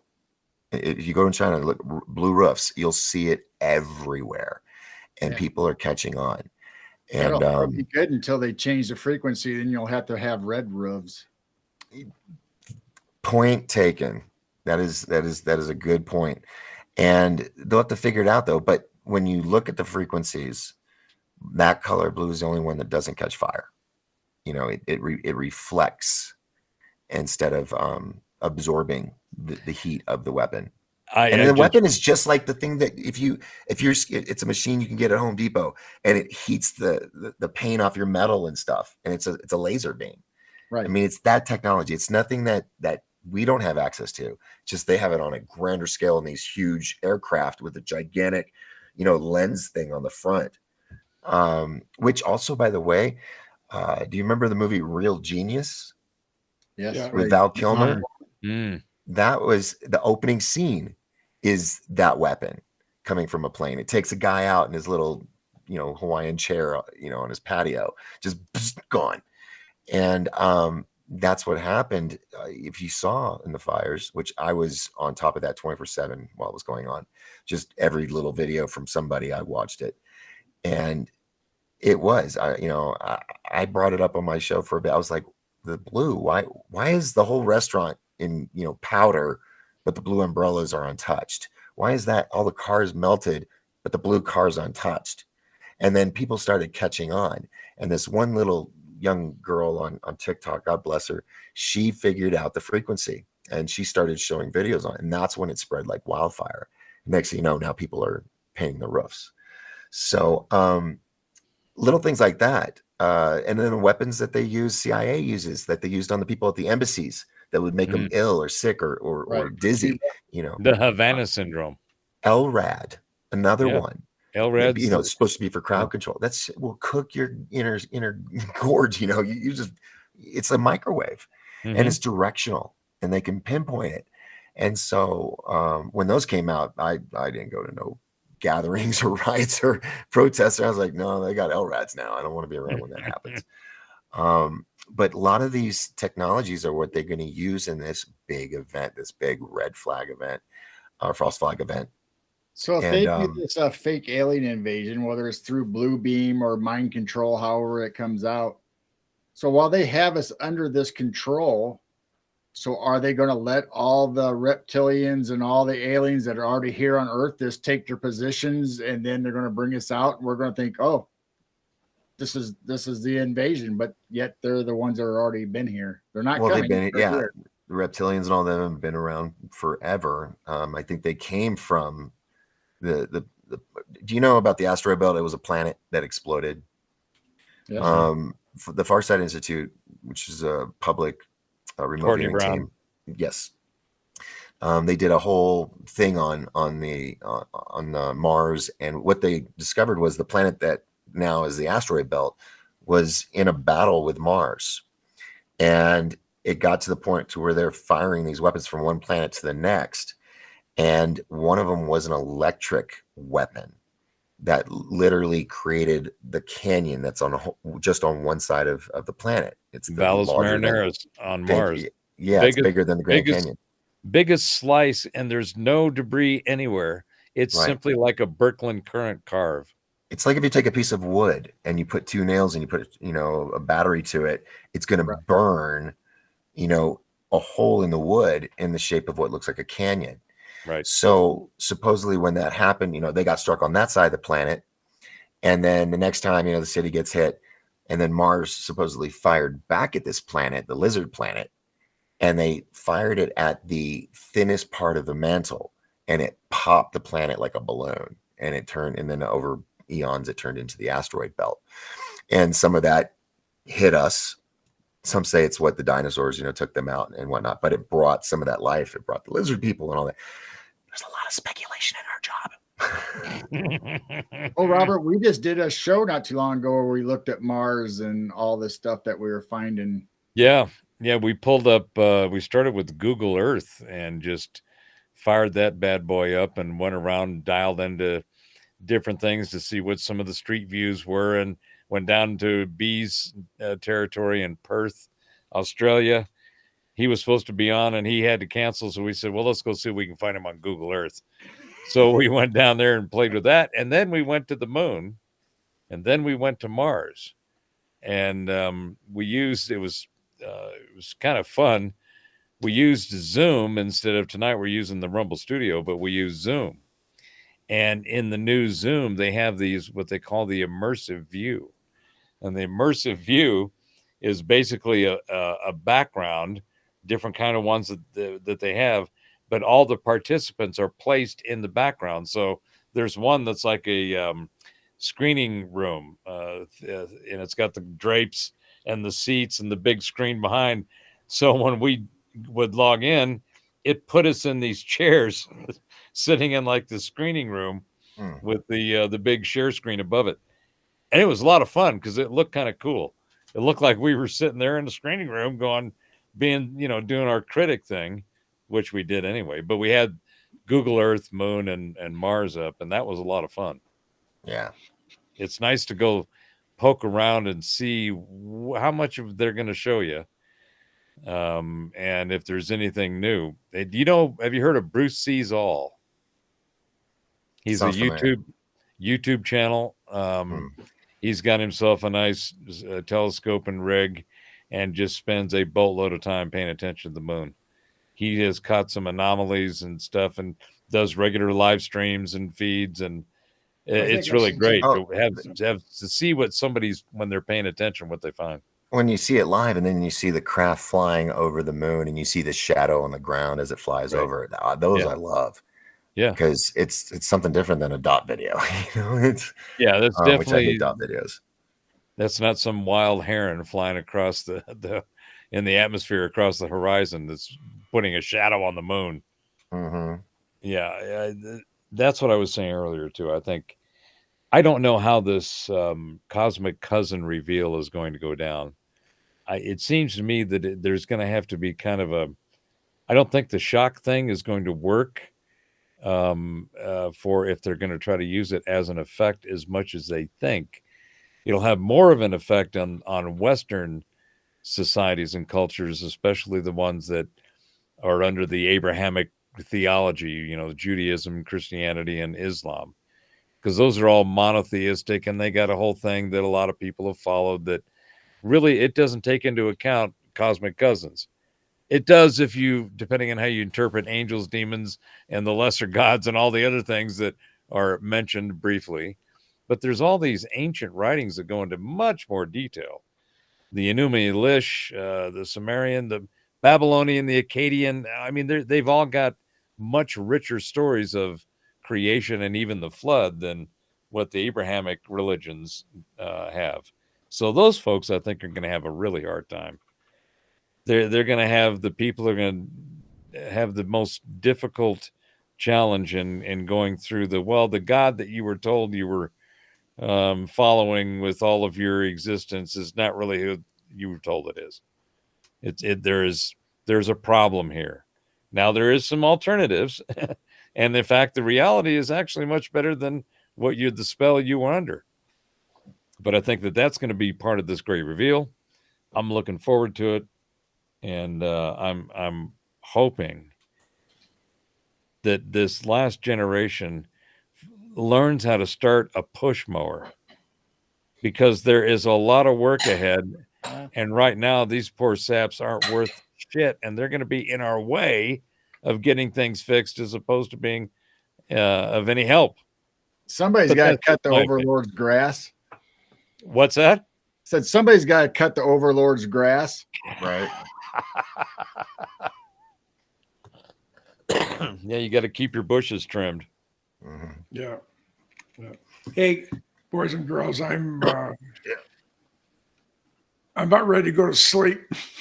Well, we were watching you nod off, and we were trying to think whether we wait for you to nod off on the show, or do we let you go and let you nod off not on the show? Well, it's been 4 hours, so we haven't broken any records.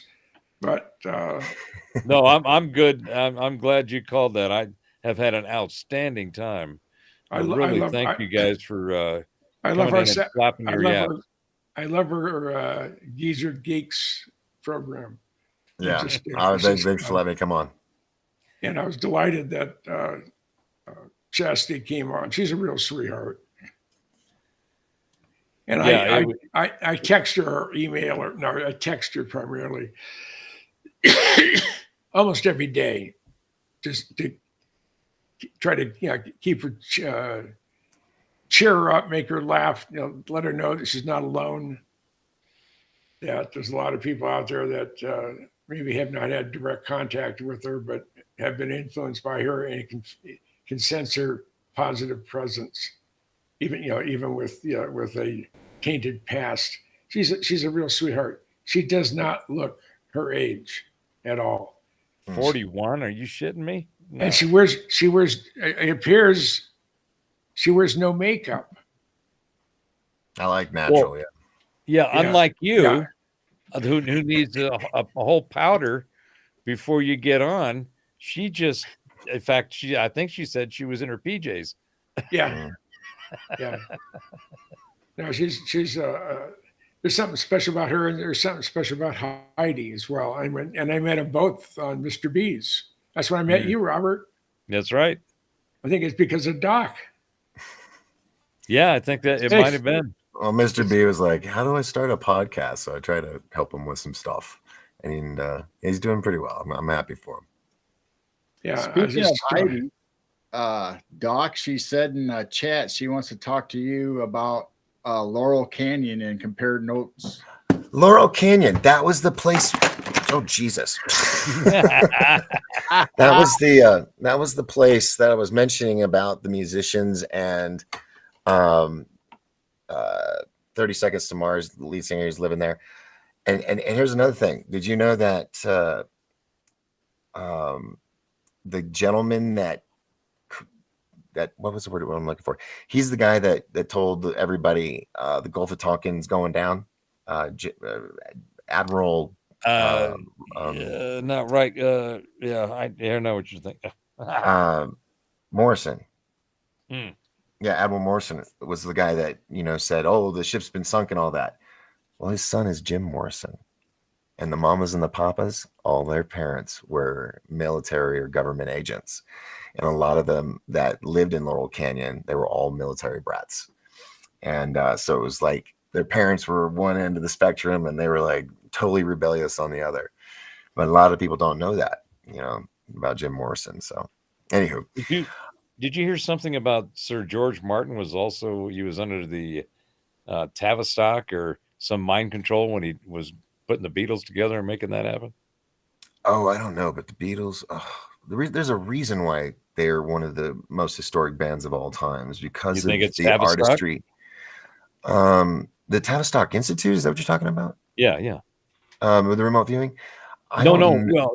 Well, Tavistock was doing all kinds of stuff and back in the Beatles days, and that's the allegation I've heard, is that all of the writing was all controlled and organized through the Tavistock program. And I'm thinking, if you can get a bunch of people to write that kind of good shit and be that kind of consistent, I can see where a program might be able to do that. It seems a little more organic, though, to me. Well, it was. Although there could be like a blend of the two, I think. Well, when Paul died in '67 in the car accident, and they replaced him because they started doing all the Beatle lookalike contests.